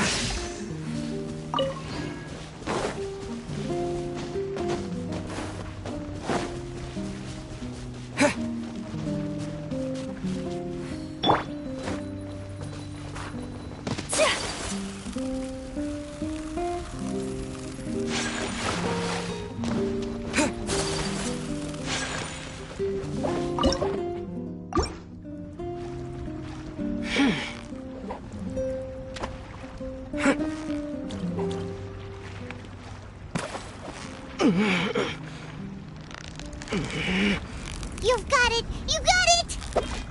Wow, Paimon's stomach is rumbling already!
Take this!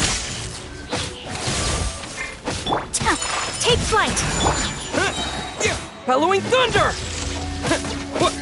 Yeah!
How's it going, Nahida?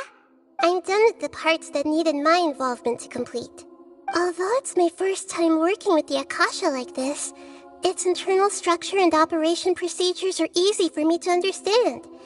Greater Lord Rukkhadevata's design is truly brilliant. Oh, also, this is for you. Huh? What's this little floaty thingy? It's a small device I put together just now. You can think of it as an upgraded Akasha terminal. You may not need it right now, but it should be helpful in certain situations. Wait! This thing has the same characteristics as Paimon! We're both small things that float! Oh, all the things that make Paimon special got copied! When Paimon appears with the Traveler from now on, people won't remember Paimon because she isn't unique anymore! It's alright, Paimon. It can't replace you. It's only a flying device, but you're the Traveler's irreplaceable friend. You're so good at comforting people, Nahida. If only the Traveler was as smart as you. I was simply telling you what I feel to be the truth. I wasn't trying to comfort you. Nahida, you're natural at this. What you just said made Paimon even happier. By the way, there's something I need to confess. Even though I'm the Archon and in control of myself again, I'm not very good at fighting. You may have heard that an Archon's power is derived from their people's faith. However, I'm not as well loved as Greater Lord Rukkhadevata. If we get into a situation where combat is our only option, I'll have to count on you, and I'll do my best to provide support. I'm glad I can rely on you. So the God of Wisdom isn't good at fighting? That actually sounds about right. I've located where the false god is. Time is of the essence, so let's get to it.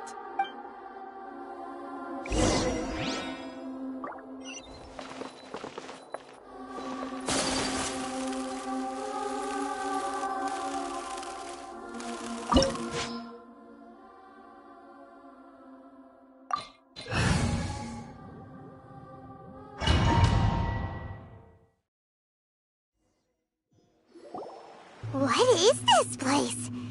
Is this really the way we need to go? Wow. Who would have thought there'd be a place like this hidden right slap bang in the middle of the city? The sages wanted to realize their god creation plan without being discovered. The safest and most convenient way would be to build within the academia itself. That's true. They were already hiding one god, so why not two? Judging from the structure here, the project is a huge undertaking. The sages really saw the god creation plan as their ultimate goal. But this place doesn't look like it could have been constructed by the academia alone. The Fatui under the Doctor sure didn't hold back. They provided a lot of technological support. Yeah, or else they wouldn't have been that generous. Is that it, though? I've always felt that this Doctor is different from the academia sages. He doesn't seem to share their sense of urgency.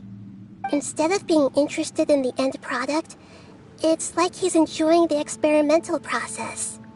The Fatui Harbingers are all such weirdos. So, the Doctor being weird is actually normal. So, this Fatui that they're trying to turn into a god is called the Balladeer? We had previously come into contact with his consciousness. He harbors particularly strong obsessions. One is the desire for a gnosis, since he was created to be the vessel for one. The other obsession is probably related to his past. I can't quite explain it. Paimon knows that he was a prototype puppet for the Raiden Shogun before he became a Fatui Harbinger. That's why he wants a gnosis so badly. There's no way he'd willingly be a test subject. Now with that temper and ego of his. It sounds like you know the Balladeer quite well. I see. Tell me more about him and what he's like. The more we know now, the better we can plan for and react to any future situation.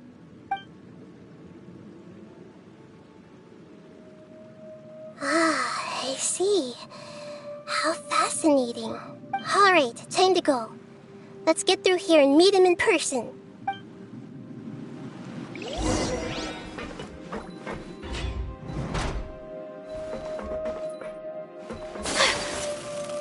Time to work! Whirling snow! Let's dance! Sakura swirl!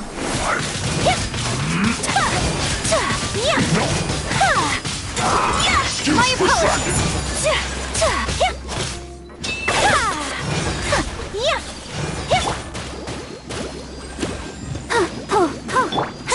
Whirling snow! Right there. Let's end this quickly!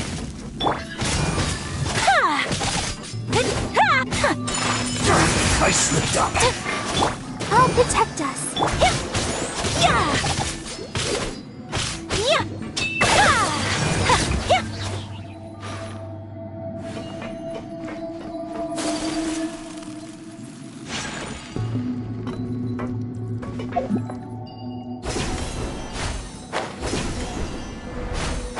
It looks like we can climb up these pipes.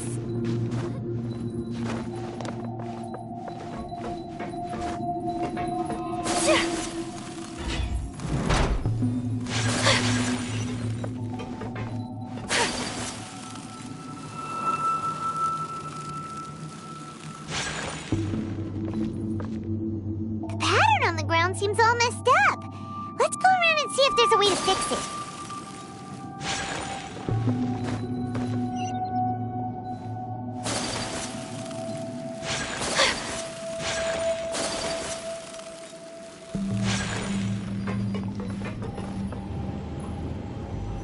It seems to have stopped.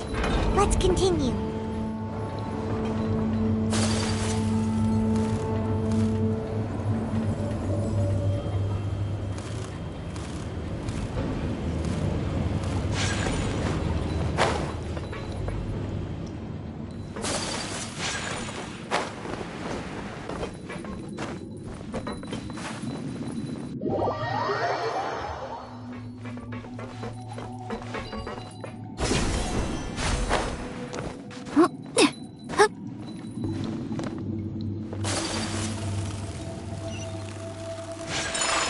Let's begin.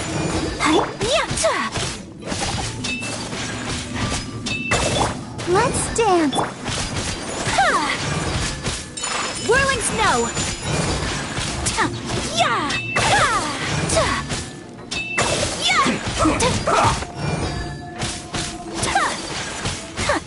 My apologies.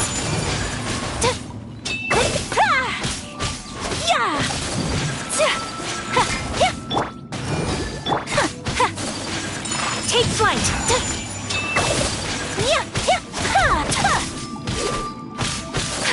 Stay right. This isn't good.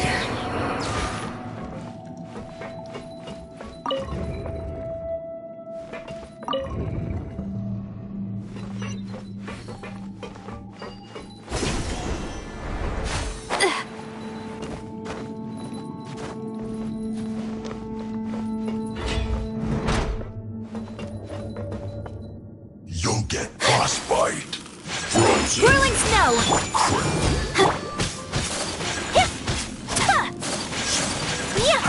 I'll protect us. Take flight.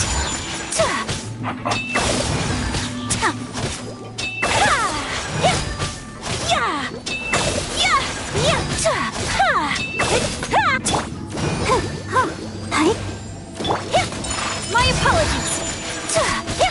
Freshness preserved. Chill to the bone. Go, Barber, go! Take flight.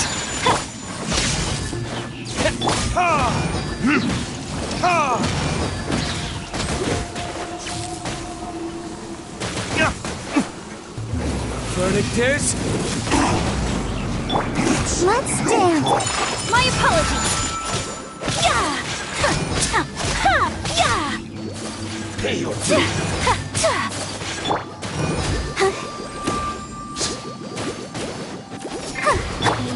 Whirling snow.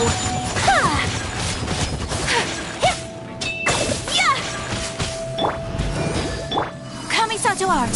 Sumetsu.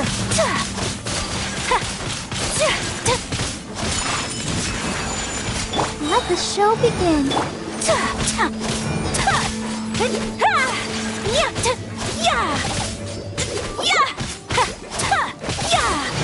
Take flight.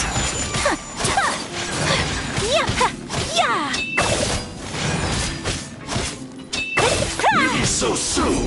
You can't run from death.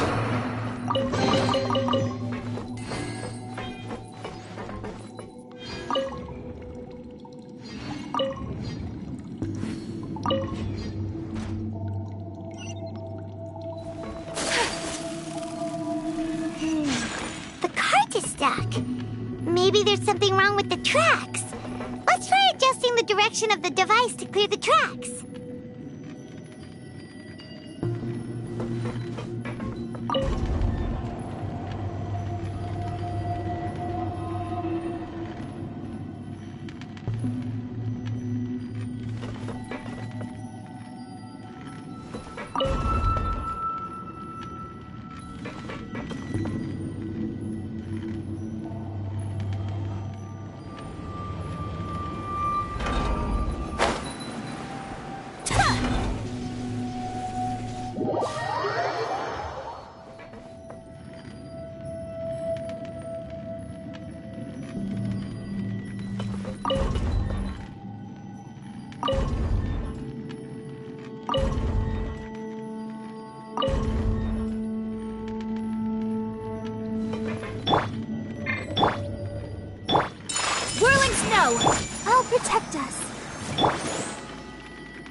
I'll put you on high heat.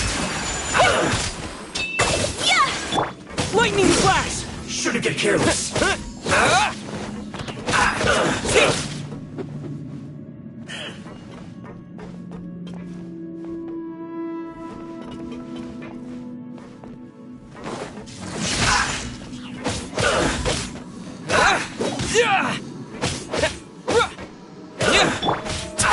My apologies.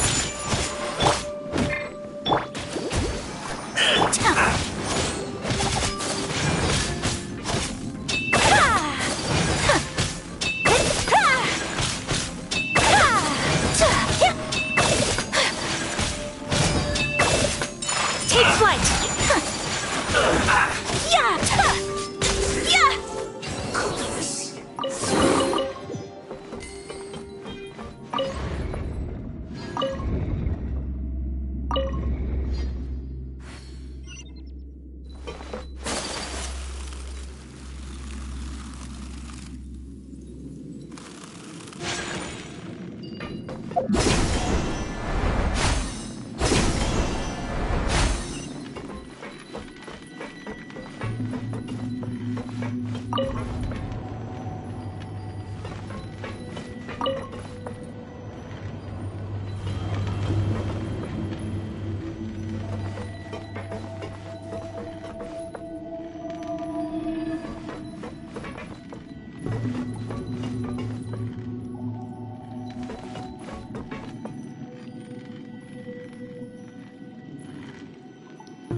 My apologies.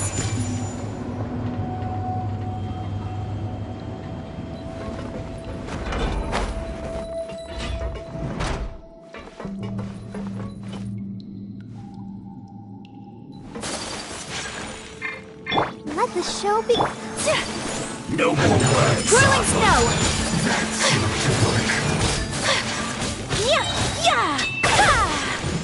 Sakura swirl. Take flight.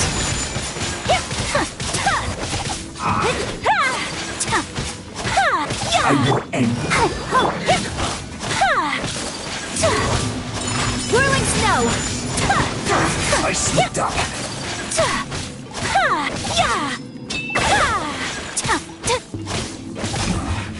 This isn't good. Take flight. Let's dance. Take this!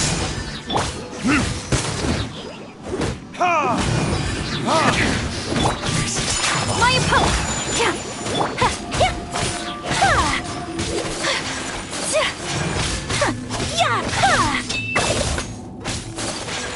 Take flight.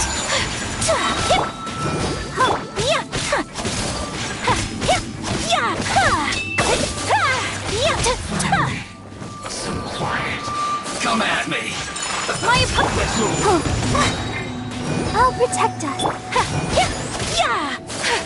Don't be a killjoy. We've only just begun.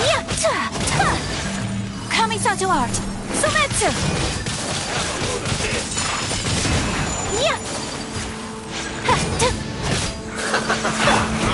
You can't run. Well, I see through you. Killjoy. We've only just begun. Roasted. I miscalculated. Let's dance. You need to hurry up. You don't.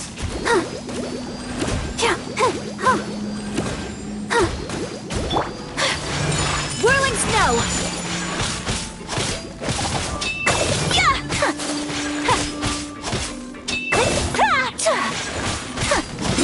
My opponent. Get careless.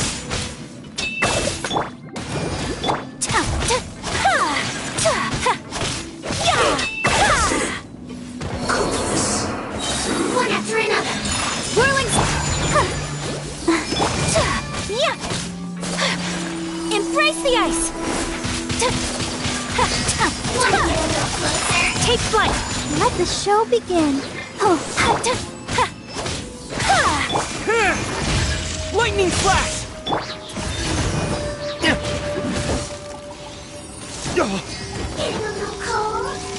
Time for retribution!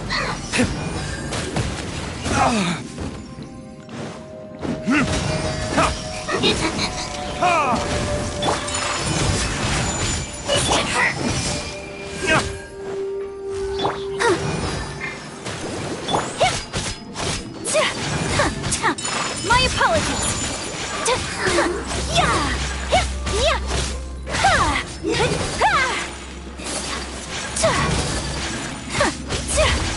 Take flight.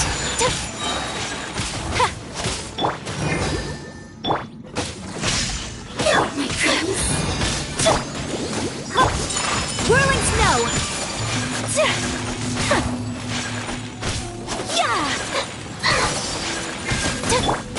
Oh no! My apologies.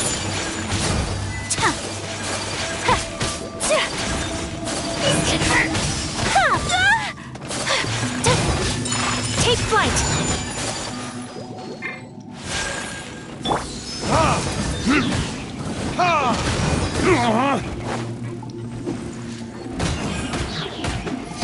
Want to get a little closer?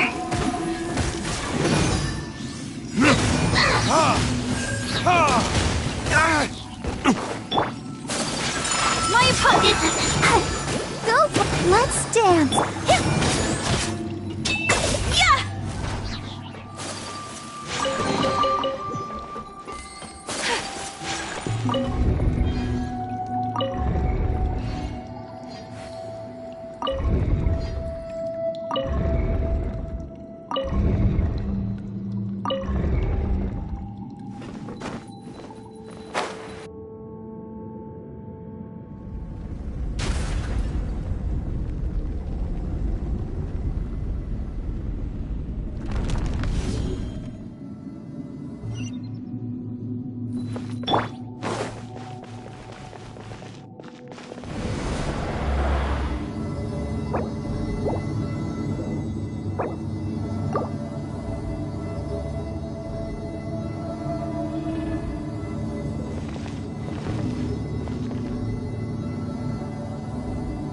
Take this!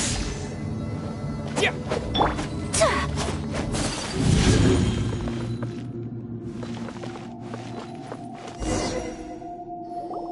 Looking at its operational status, we must prepare for the worst. The god they wanted to create is likely close to completion or already completed. Oh no! What should we do? Paimon can't imagine how hard it would be to fight against a Fatui Harbinger with a Gnosis. Are you nervous, Paimon? If you really want to know, of course Paimon's nervous. Aren't you too, Nahida? Yes, I am. This is probably the first time I faced with a calamity of this degree since my birth. I feel not just nervous, but curious as well. Curious? Curious about what? Curious about our fate. To me, everything we perceive in this world, everything we learn, and everything that happens to us is considered knowledge.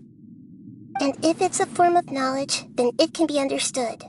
However, only fate is about that which has yet to occur, so it has always drawn my curiosity. So to me, fate is the ultimate knowledge. That's also why I love observing humans and all the things that happen to them. It all brings me great satisfaction. And now, at long last, I'm not just an observer anymore. I will personally experience my own fate with you by my side. Isn't this such a wonderfully exciting thing? Ah, so that's what you mean. Paimon thinks she understands what you're feeling. Agreed. Okay, let's continue on. I can sense his aura from here.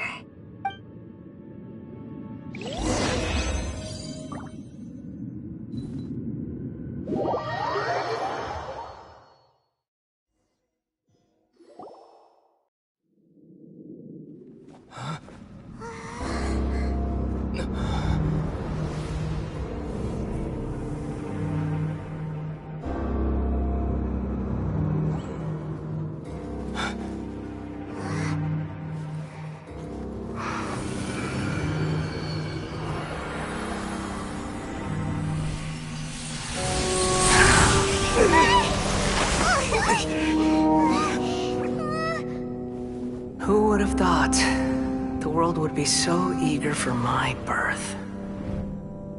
I remember you, Booer, the god of wisdom, and standing beside you, the traveler. Is he all-knowing and powerful now like Greater Lord Rukkhadevata? No, I can't feel the same kind of divinity I felt from the Greater Lord. It seems that the sages didn't get the chance to infuse the divine knowledge capsules into him. But even still, he has undoubtedly become a true god now. So we're too late? The Balladeer has already become a god? The Balladeer. A long bygone title. When my spirit ascended to divinity, I felt as if I had existed for the same number of epochs as heaven and earth. Looking back, the existence of what once called itself Kunikazushi appears infinitely small and ugly.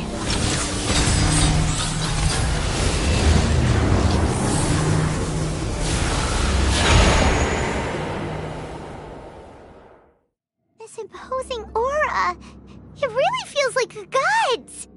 A body that capitalizes on the Balladeer's original construction as a mechanical puppet, with the Gnosis serving as a constant power supply. How much effort and resources did the sages put into this? From a purely technological perspective, it's a commendable achievement indeed. It's no exaggeration to say, this is the culmination of human wisdom. You sure are something! Dishing out compliments at a time like this? But I don't think he's reached the spiritual height of a god. Strife is engraved upon every god and every gnosis brought forth into this world. Can you feel it? The exhilaration of such power, and the thrill of anticipation for our contention. Nahida wouldn't feel the same things as you! Do you not realize that you are interrupting a conversation between gods? Lowly creature, know your place! The strife engraved upon a Gnosis. You're talking about the Archon War. Tevat's current peace was not easily won. I didn't personally participate in the Archon War, but the way I see it, all those losses were meaningless, driven by the demands of the laws. There's no point in bringing it up again. Is that so? Yet I am deeply disappointed that I was never allowed the fortuity to personally participate in the Archon War. This is a first. Encountering a god in this world who does not crave power. No wonder your own people have abandoned you, god of wisdom. Your judgment is as your existence, unsubstantial. This is where everything ends, Booer, the god of wisdom. You should know that wisdom cannot solve every problem. Like now, where your only option is to face me in combat. Come! Let us reenact a scene of the Archon War. Come and inaugurate my birth as a god.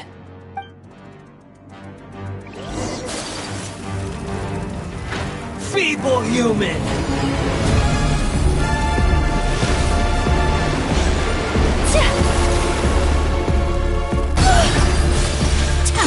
Take flight! Sakura Swirl! Insignificant pest!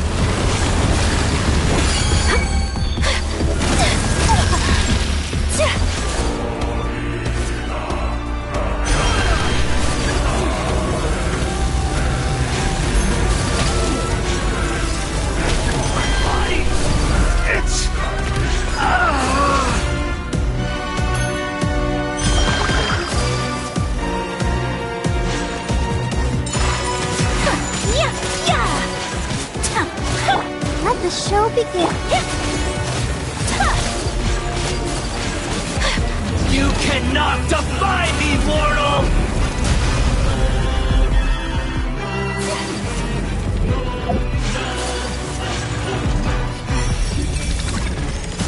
At my command, you shall fall!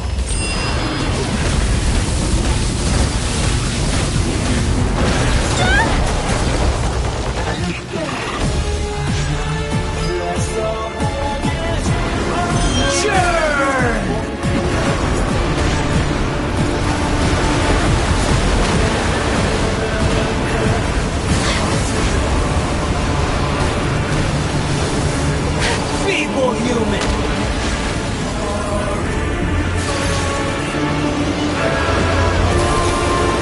Will not stand for this!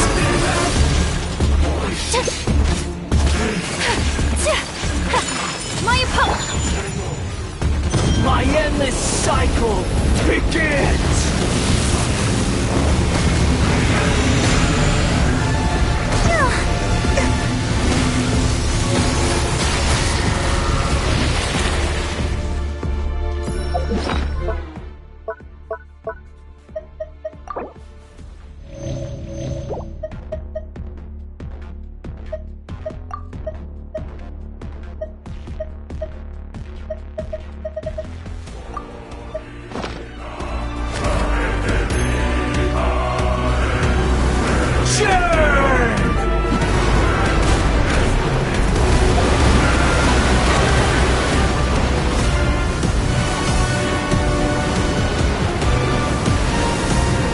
Insignificant past!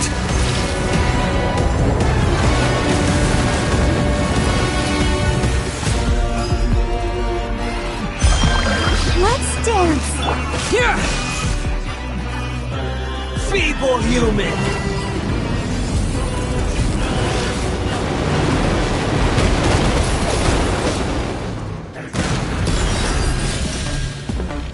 Thunderclap! Take flight! At my command, you shall fall! Unthinkable! We have to end this!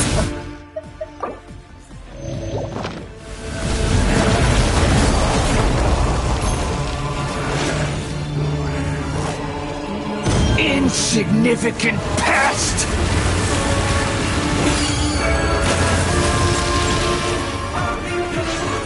Kamisato art!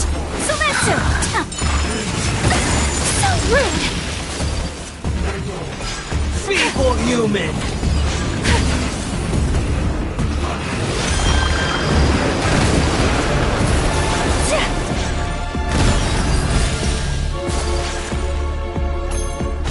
My apologies!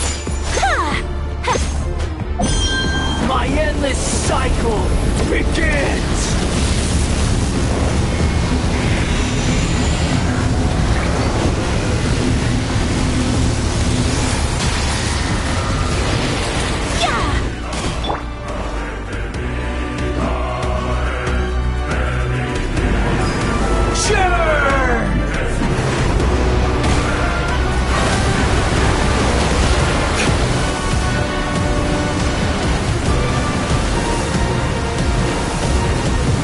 Insignificant past!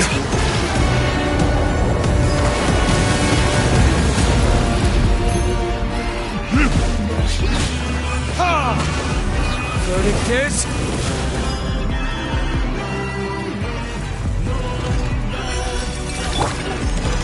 At my command, you shall fall!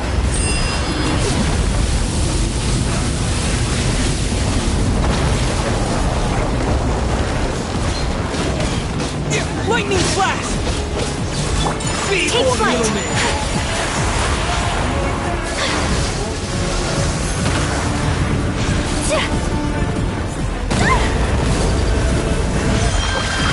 My apologies!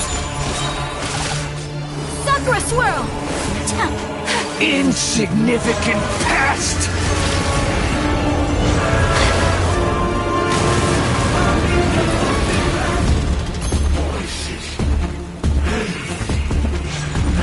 Take flight! Yeah! My endless cycle begins!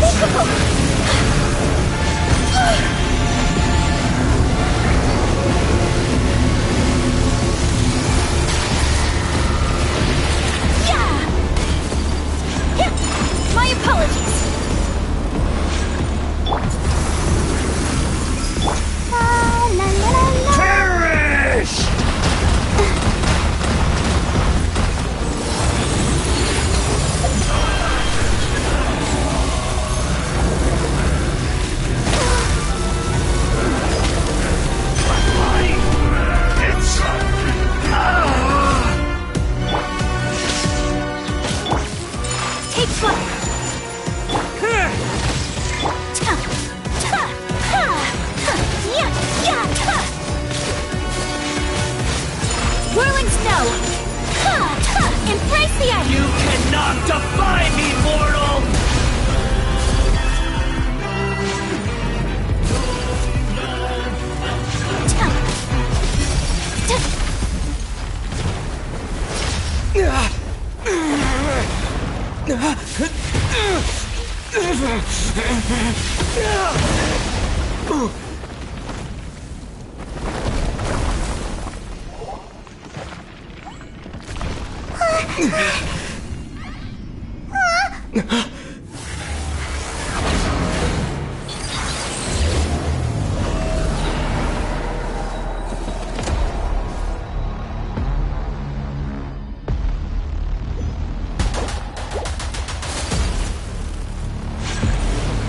Tremble!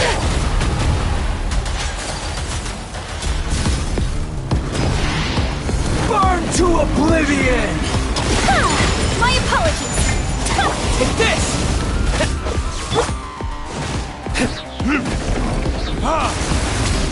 Kneel!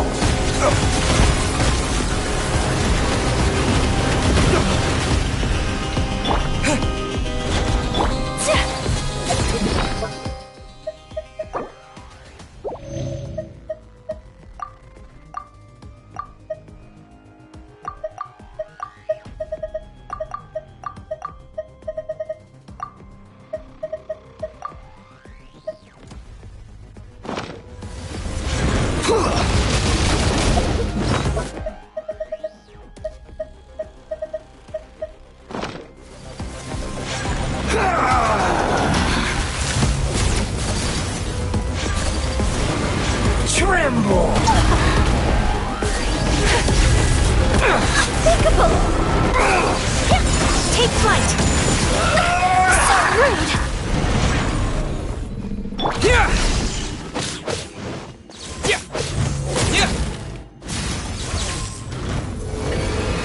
Reality is pain!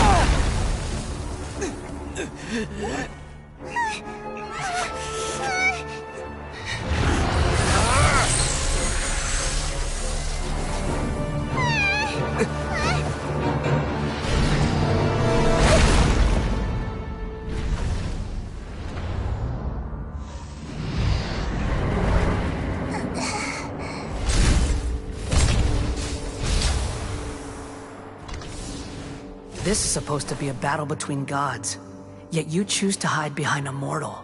And now, you're acting like you'd sacrifice yourself for a human.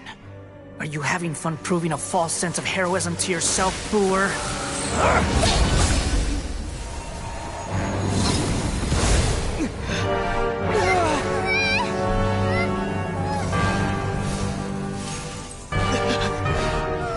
The data collection is almost complete. Do you even know how many times you've tried to take my gnosis from me?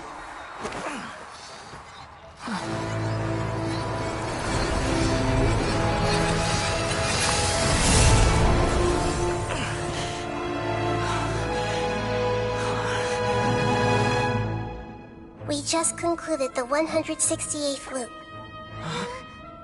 Did you know that in the effort to create you, the people of Sumeru were forced to live through the exact same number of Sub-Zerus festivals and Samsara cycles?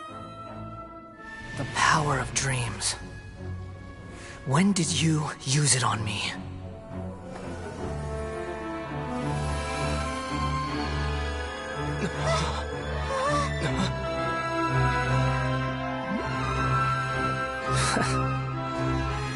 You can't even defeat me in a dream. What do you hope to achieve with this little trick? Come, Traveler. Just like before. Allow me to awaken the memories in your dreams. All that battle experience! It's more than that. compile everyone's wisdom in the name of the Archon. That is the original function of the Akasha.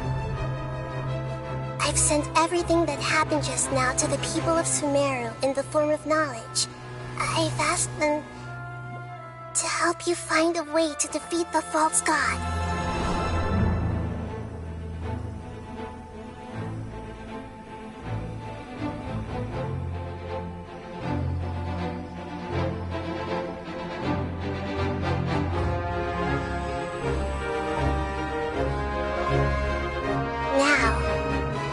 Sumeru's wisdom is at your disposal. Meaningless tricks won't save you.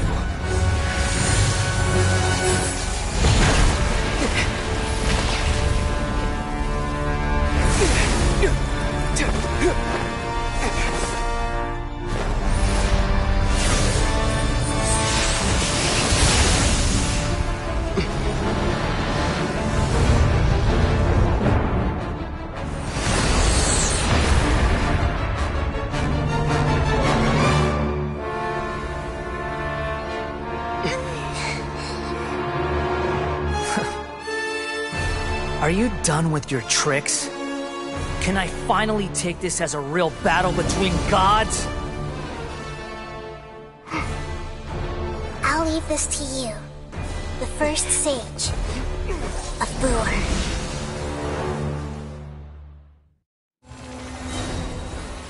A thousand eons, mine to dominate!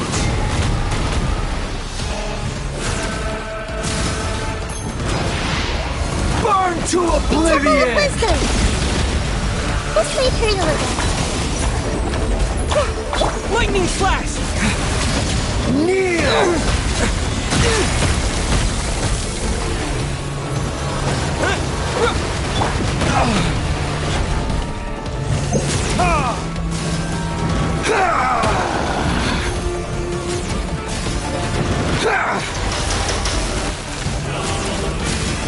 Time for retribution!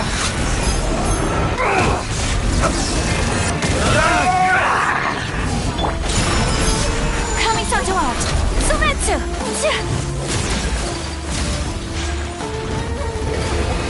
Reality is pain!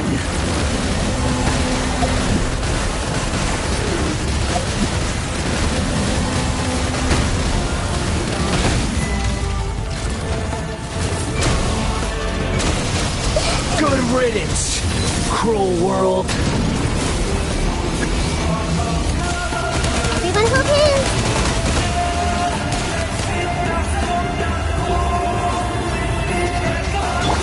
Take this!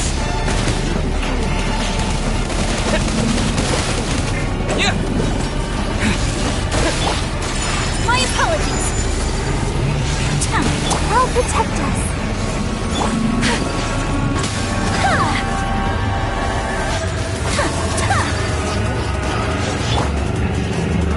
Hey!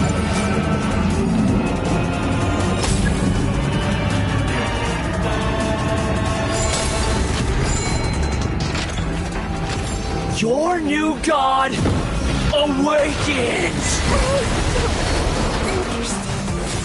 Now, your eyes have been opened.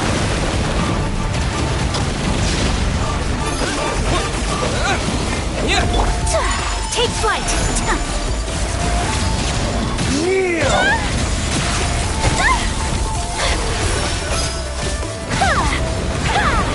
Whirling snow! Lightning flash!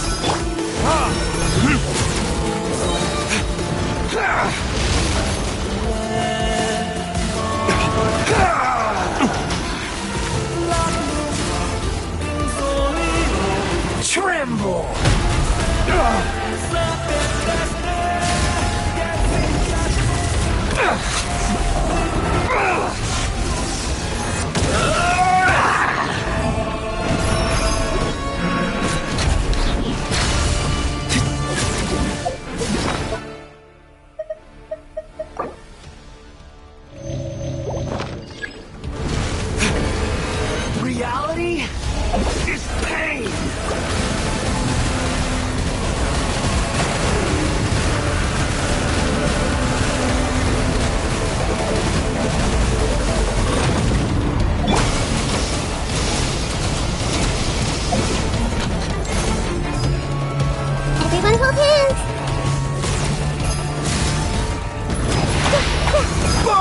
to oblivion!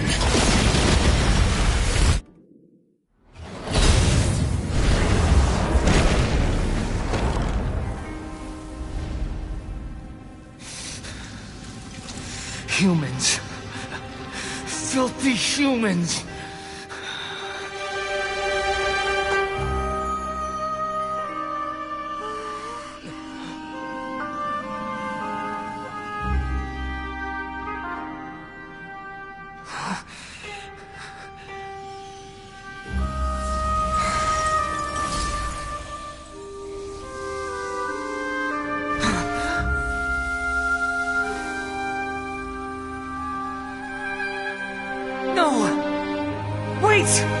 Please! Anything but the Gnosis!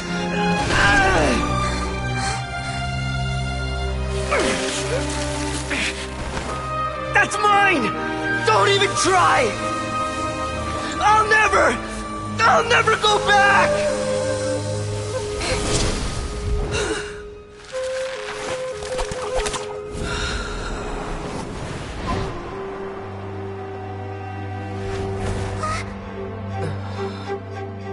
We haven't yet found the answer to the most important mystery. Finally understand the last memory of Greater Lord Rukkhadevata.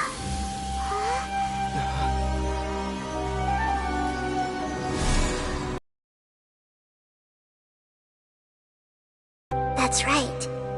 This is the last memory of my predecessor.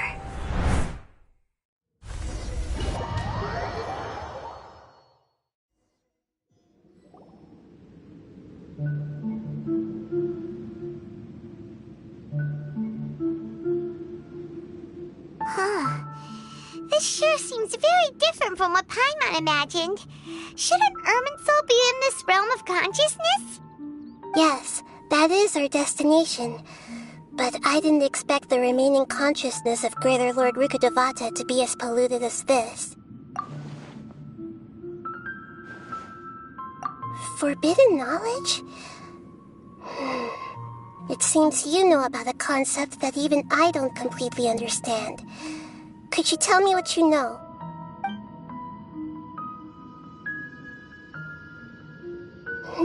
Your inference seems logical enough. Forbidden knowledge once polluted the desert thousands of years ago, but was successfully repelled thanks to King Deshret's self-sacrifice, and Greater Lord Rukkhadevata nearly exhausting her power. Then, a second instance of forbidden knowledge pollution occurred during the Conria Cataclysm 500 years ago. But I'm afraid it is much more serious this time, with Irminsul itself already in danger. So, if we're in the remaining consciousness of Greater Lord Rukkhadevata, and it's also been affected by forbidden knowledge pollution, then does that mean, in order to save us, Greater Lord Rukkhadevata? Yes. It's very possible that she sacrificed her life in the fight against forbidden knowledge. She didn't completely eradicate forbidden knowledge, but if it weren't for her actions, the pollution would have been far more rampant over these past 500 years. The way that everyone, including me, has forgotten everything about forbidden knowledge may very well be due to her restoration of Irminsul. Aww. Do you feel sad, Nahida? I'm just sharing her pain. The pollution of her consciousness here is severe. There is madness, chaos, and pain all around us. Did she fight to resist the forbidden knowledge pollution in such terrible conditions, all the way up to her last breath? She even used her last remnant of lucid consciousness to leave a clue for us to follow. Yes, her words were distorted by forbidden knowledge, so that's all we could hear. But now, we have a chance to find the answer to this mystery. We can cross the polluted consciousness until we found the right path to meet with her lucid consciousness. And then, we'll let Greater Lord Rukkhadevata tell us the truth in person. Each of us need to be mindful of the state of our own consciousness while we are here. Even with the Gnosis' protection, we must always keep a clear mind. Otherwise, we could go mad at any moment. That's so scary. Don't worry. It should be easy enough for you to keep that mind of yours clear, Paimon. Let's go.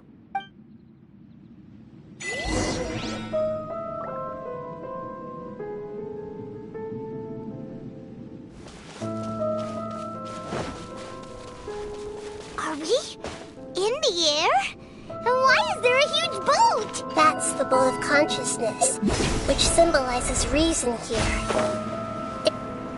Wow! What are these? The monsters seem to have been affected by them.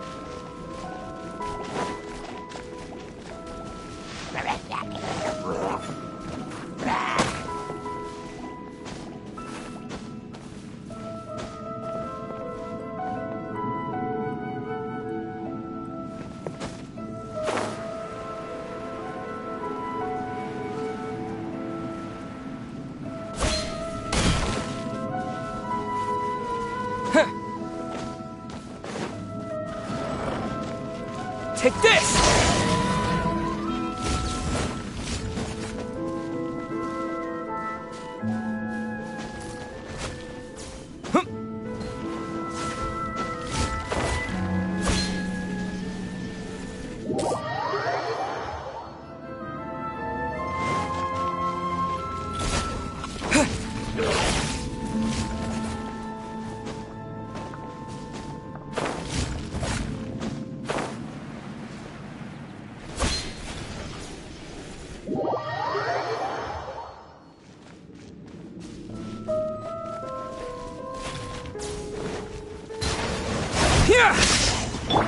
My apologies. Let the show begin.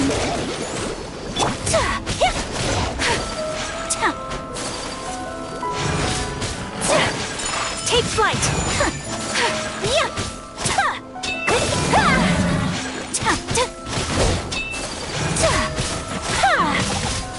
Whirling snow.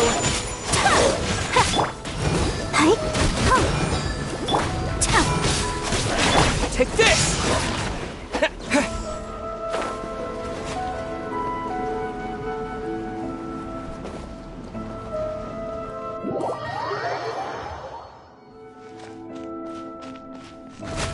Lightning flash!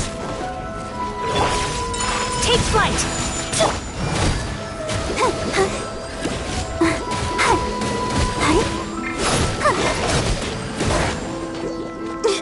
Gotta keep trying.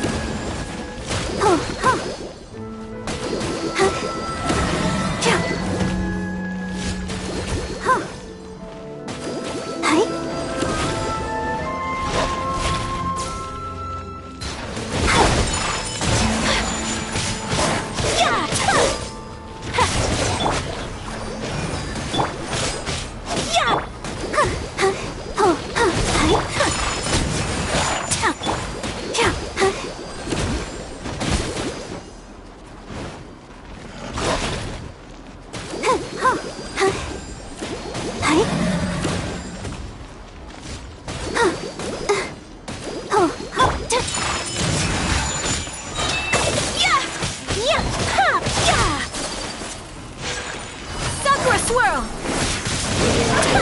Let's dance! My apologies!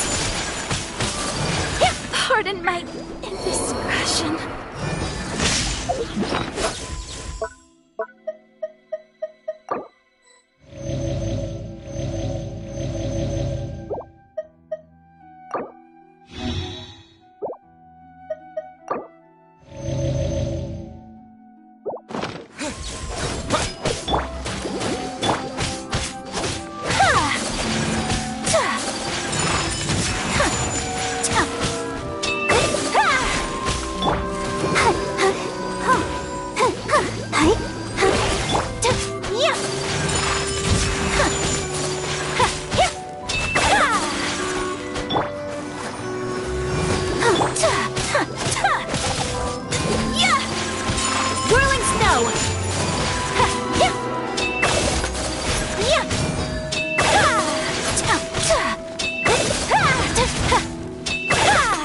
Take flight! Look! 4-leaf sigils have appeared in the sky! hurry!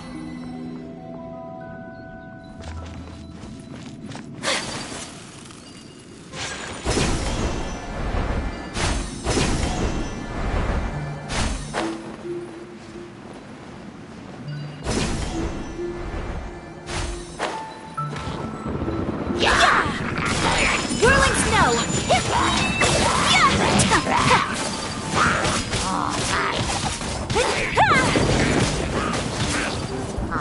Kamisato art! Sumetsu!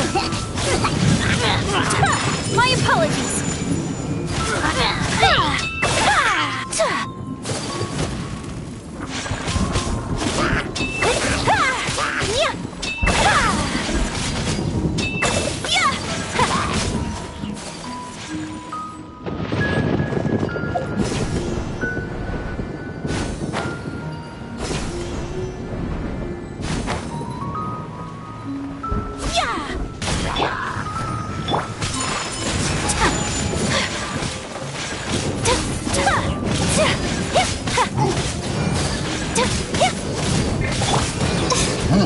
Ready, steady, go!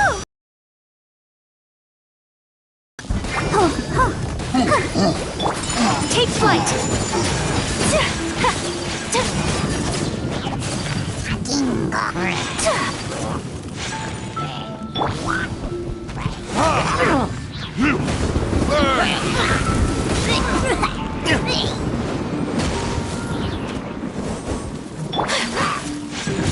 Whirling snow!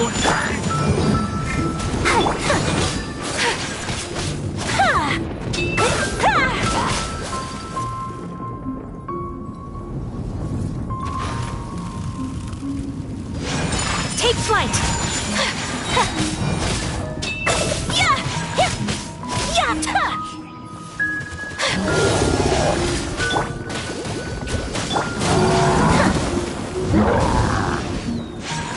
My apologies!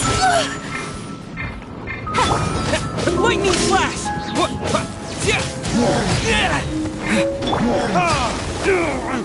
Time for...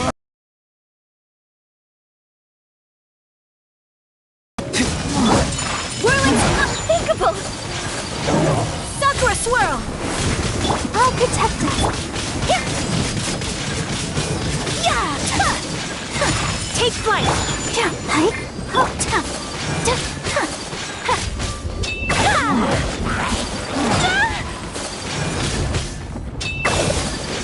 My apologies!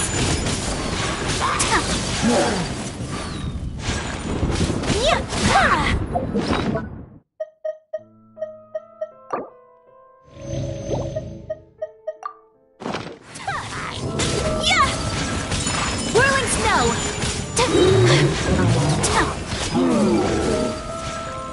Embrace the ice! Let the show be... Take flight!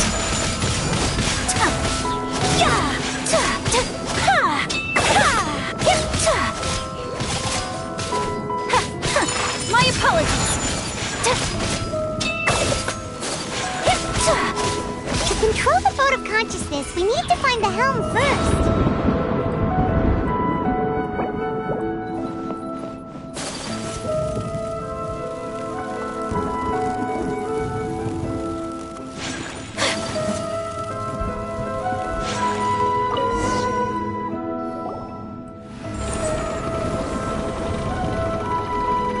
We changed direction. Are we still going the right way, Nahida? Judging from the current route, the boat of consciousness will soon take us out of here.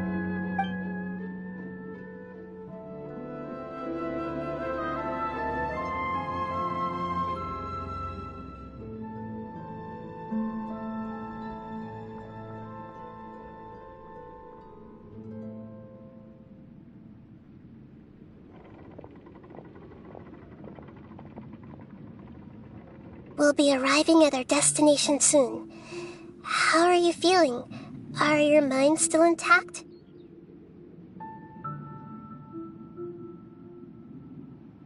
Huh?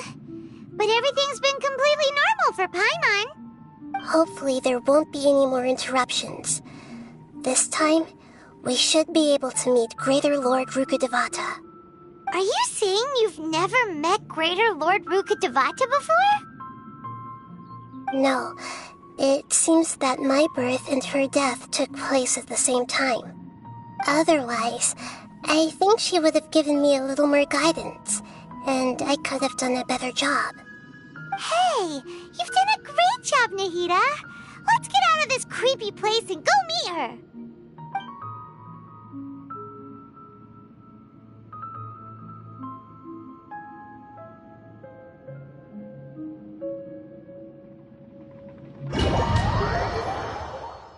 So, is this the place you were talking about? The base of Irminsul?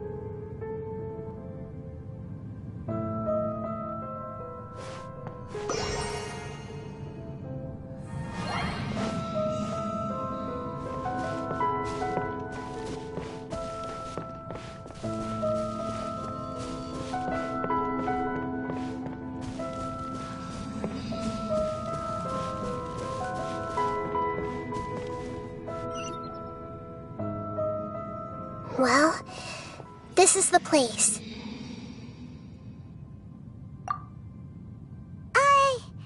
We're here to find Greater Lord Rukkhadevata, right? But the one standing over there is... Is that... me? She looks exactly like me. Are you Greater Lord Rukkhadevata? Yes, that's me. Are you surprised by my appearance? Irminsul and the surrounding lands have been reproduced here as they were years ago. But this is just a realm of consciousness. We are manifestations of the same nature. Hence why we would appear exactly the same.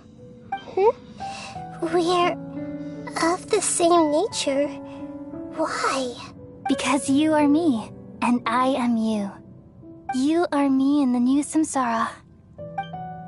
The new samsara? As Greater Lord Rukkhadevata, I'm the avatar of Irminsul. And you are the purest branch snapped from Irminsul. Imagine it this way.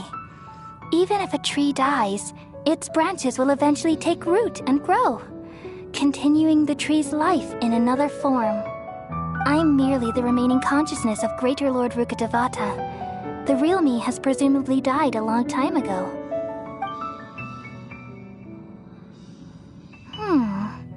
Judging from your appearance, I've probably been dead for 500 years. But you're finally here. My new self in the samsara. If this is true, then am I going to be a great Archon like you someday? Though we share the same nature, our fates are bound to be different. All things have their own fate. When a branch grows into a mature tree, it won't be the same as the original tree. That's why fate is the ultimate knowledge, isn't it? That's a great insight. Yes, very good. It's also precisely why you won't become like me. Really? But perhaps you may become an even greater Archon than I. I already see a determination in you that I didn't possess in my time, and the future that it leads you to will be yours alone, along with the blessings from your past experiences. Don't worry. The growth of wisdom is like that of a plant. You only need to wait quietly for the flower to bloom. Come to think of it, the sages never had the faintest inkling of the meaning of wisdom. Thank you. Nothing makes me happier than discovering that the Archon I always admired was in fact myself in another fate.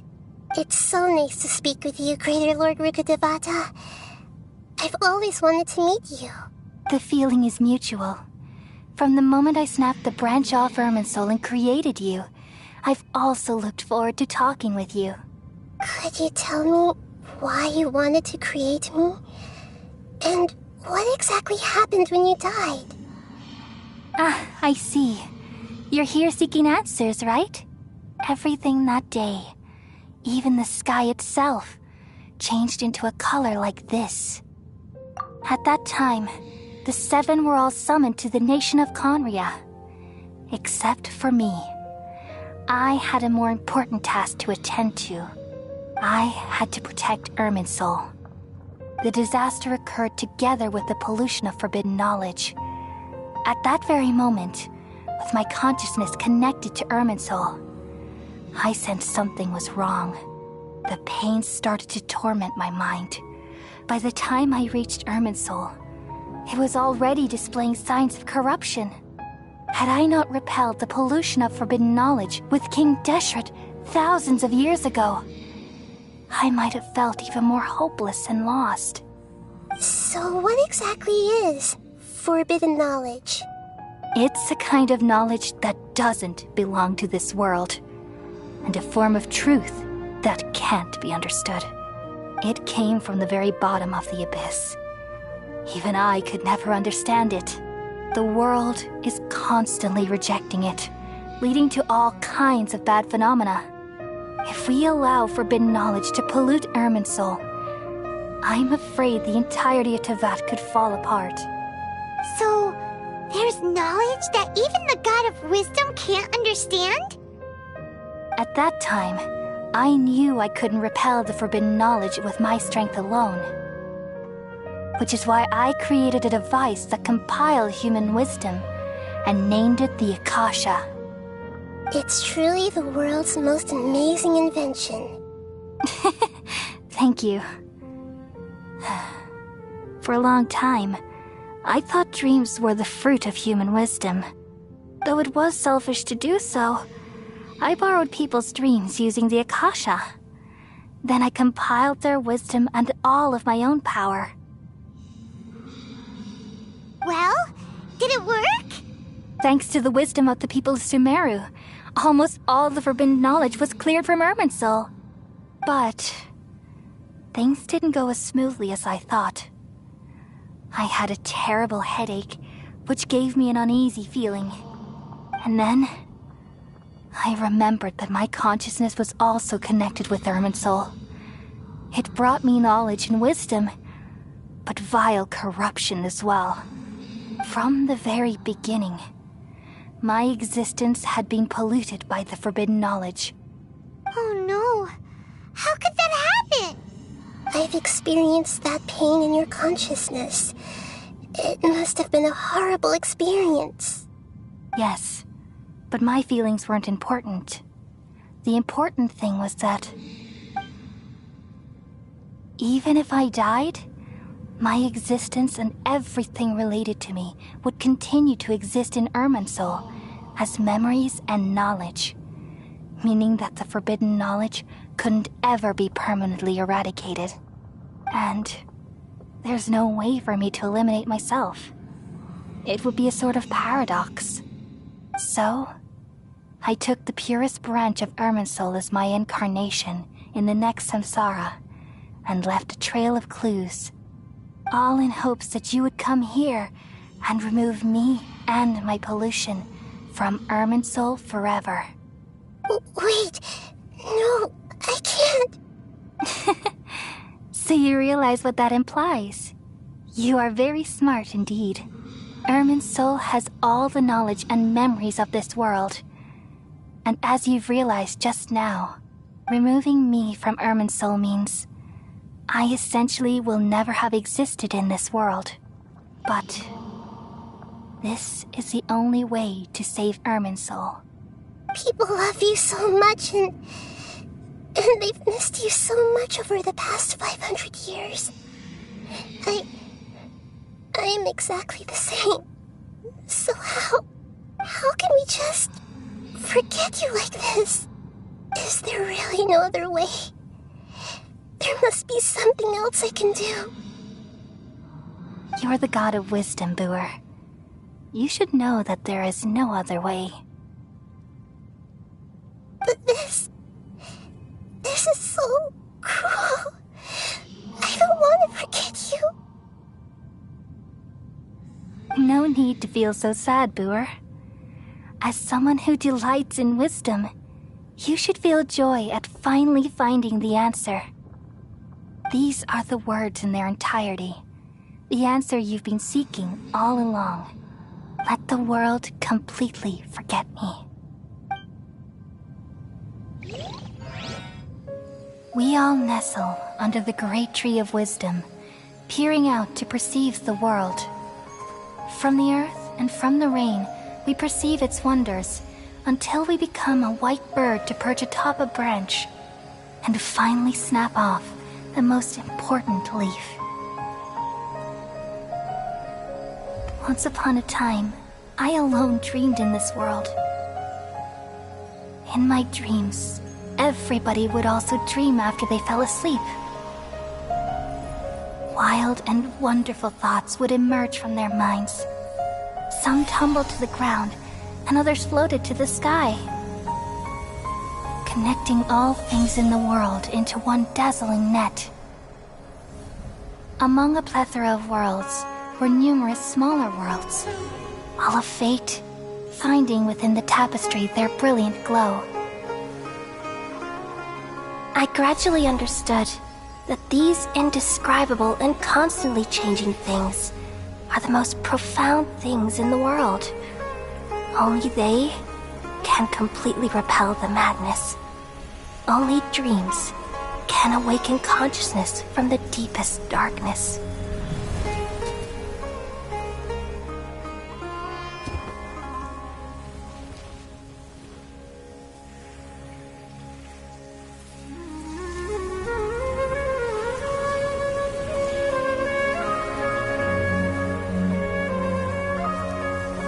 I'm the one who posed this question, yet also the one who sought a solution.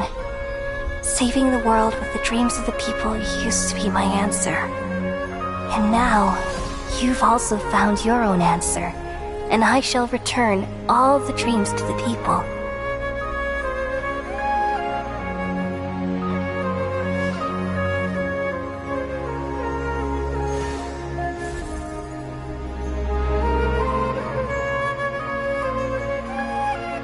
Goodbye, people of Sumeru. May you be blessed tonight with the sweetest of dreams.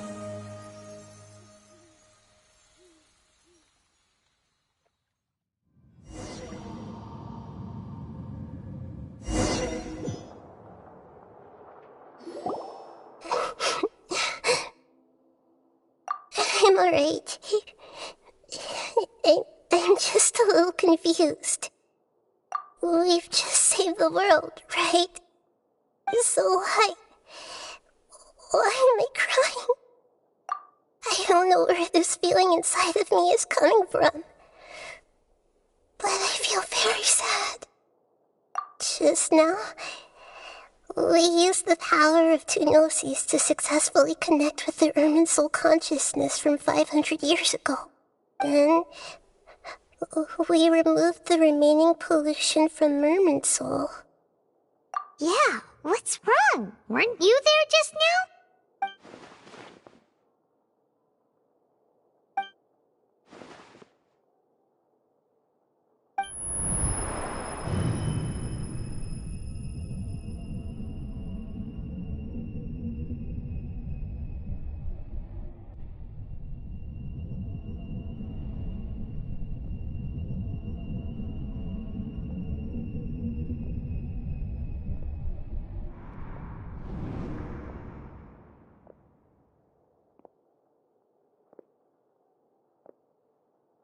Huh? That sound. Traveler! Paimon! I've been waiting here far too long. But finally I have the chance to be alone with you. All the precious time I wasted has finally paid off. The doctor! What have you done? Just a type of sound wave that can quickly put defenseless people into a dream. As I expected, it doesn't have any effect on gods. This is the only thing of interest I found among the sage's research. I thought I'd take it for a little spin. Don't worry. I know you would never forgive me if I actually killed them. I'm here to negotiate with you. Naturally, I won't do anything dangerous that could potentially damage our relationship. Negotiate with me? I heard you had already left Sumeru. Why are you here again now? I left Sumeru, But I also stayed in Sumero. Even the God of Wisdom is restricted by the habits of cognition. How disappointing. You mean there are many different versions of you in this world? An astute guess. Even the same individual will have different cognitions at different ages. A long time ago, I made a major decision in hopes of preserving all my perspectives of how I observed the world. Observation is the first step of any experiment, but observing the current world doesn't satisfy me. It lacks an important dimension, that of time. So I saved segments of all my ages and made them into independent individuals. That's all there is to it. Indulge me. How does the God of Wisdom find my method of seeking knowledge? It's an insult to the very concept of life. Life inherently has many rules and restrictions, each with its own significance and reason to exist. It can't be broken on a whim. Good. Amazing, even. Indeed, it's difficult for humans to make peace with themselves, not to mention oneself from a different period. Since you were in the academia, why wait until now to show up? You could very well have stopped us and helped that fake god. Simple. Let me ask you this. Would any staff member ever help the subject in the middle of an experiment? It was my experiment. So why should I interfere with the results? The academia saw the plan to create a god as their ultimate goal, yet you only saw it as an ordinary experiment. You really are crazy. If the experiment succeeded, you would have had a new god on your hands. How would you have faced your own god then? Would you still take the same stance? Would you still hold the same view of yourself? I'm first and foremost a scholar. These results should be left to the judgment of the hypothetical me confronted with that outcome. But you're right. And that's exactly why I'm disappointed with the conclusion of this experiment. As an individual, you don't have any sense of belonging. You seem to have even fewer convictions than a typical scholar. Oh no, I certainly have my own convictions. They just don't fit your standards, that's all. All right, that's enough conversation for today. The experiment is over, and it's time to tidy up the equipment and reclaim any useful materials. For example, the Gnosis. Lesser Lord Kusanali, you're an intelligent Archon. I'm sure you understand the disparity in our combat abilities at this time. Besides, you have no way to use that Electro-Gnosis in battle. Didn't you say you were here to negotiate with me? Somehow, it's starting to seem like you intend to take it by force now. I'm merely stating a fact. After all, I'm also a scholar. Naturally, I hope to show proper respect and dignity to the God of Wisdom.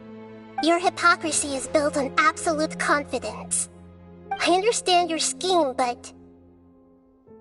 what if I were to destroy the Gnosis now and awaken the heavenly principles? Awaken the heavenly principles? Do you think that's really possible? The heavenly principles have been silent for many years, but the Gnosis are symbols of their control over Tevat and all the laws. Will the destruction of a Gnosis attract the attention of the heavenly principles? And if so, how do the Fatui plan to deal with the consequences? Do you dare to gamble such a possibility with me? Gamble? How surprising. I thought you would show evidence or use rigorous reasoning to prove your point. The word gamble is the last thing I expected to hear from the God of Wisdom. But this is a clever move. You must have seen through me when I first captured your consciousness. As a scholar, I respect all possibilities. This has always been my principle and is an essential trait as an experimenter. Indeed, I can't ignore this possibility. So tell me then, what are your conditions? This foreign gnosis will only lead to disaster if it stays in Sumeru. But this electro-gnosis is the prize I obtained after defeating one of your fellow harbingers. Now, as the one who initiated this cascade of events, shouldn't you pay the corresponding price? Price? Interesting. What price would you have me pay? How about erasing all your other segments? So this is how you wish to restrict me, the most threatening opponent of the Nation of Wisdom. What you request of me is like plucking out the eyes I have placed in the dimension of time. Segments are extraordinarily difficult to make. They require extremely rare resources and enormous amounts of time and effort, requiring me to destroy them all here and now. Bravo. A suitably wise decision on your part. Yes, how very interesting. Can I assume that you have long been wary of me? Among all the versions of me, this segment you see now is the most selfish. If it weren't me, your idea wouldn't have worked. What did you see when you were imprisoned? You were observing me, and that's how you know I've long grown tired of their doubts and endless arguments. Like you said, it's difficult to make peace with yourself. Being as smart as you are, have you managed to do that? I see. If you think all those versions of me are worth a gnosis, then deal. You sure didn't hesitate much. Is the relationship between all the versions of you really that bad? I don't think there's any need to dwell on that. The surplus versions of me can be exchanged for a gnosis. Do you think anyone can offer themselves at a higher price? Besides, with my abilities, it's only a matter of time until I find better perspectives. Perhaps it's best to say, you're just temporarily ahead. But what I'd like to know is, how can you be sure that I've really erased them? I can see your remaining honesty.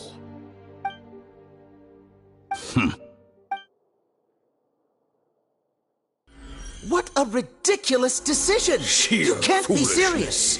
How could I have been so short-sighted? You think this is the end? Wait, I'll have Please wait! You'll make this moment count. You will regret this! Well, have you confirmed that it's complete? Here, take it. The future of Sumeru City will be in my hands alone.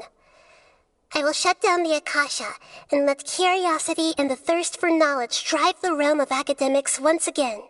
There won't be any further gaps for you to exploit. It truly pains me that my academic achievements have never been appreciated in my homeland. Of course, I have no interest in being rejected by this city for a third time.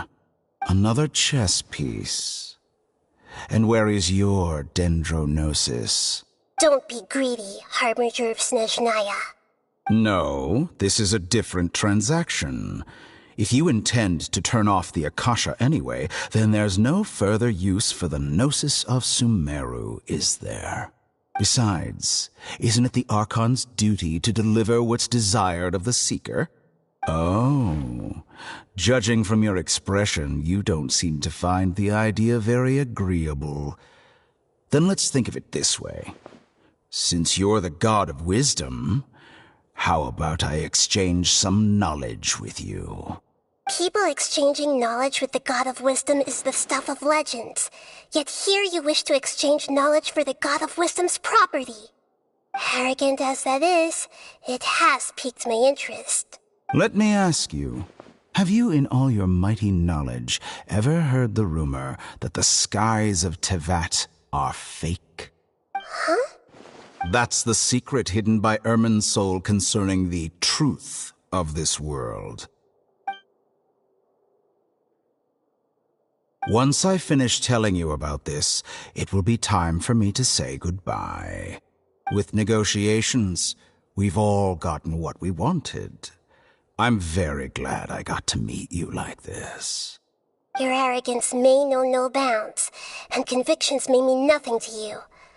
But I'll still listen to what you have to say.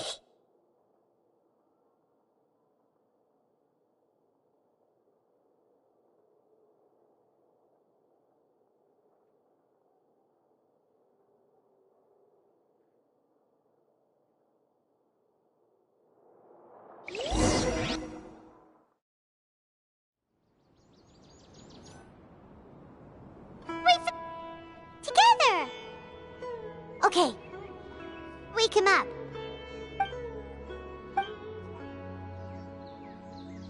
Are you awake? Kale says it's time for breakfast. Come on, get up! Good morning! How are you feeling today? Good to hear. It looks like we've recovered pretty well. Not even Tainari could stop us from going out now, right?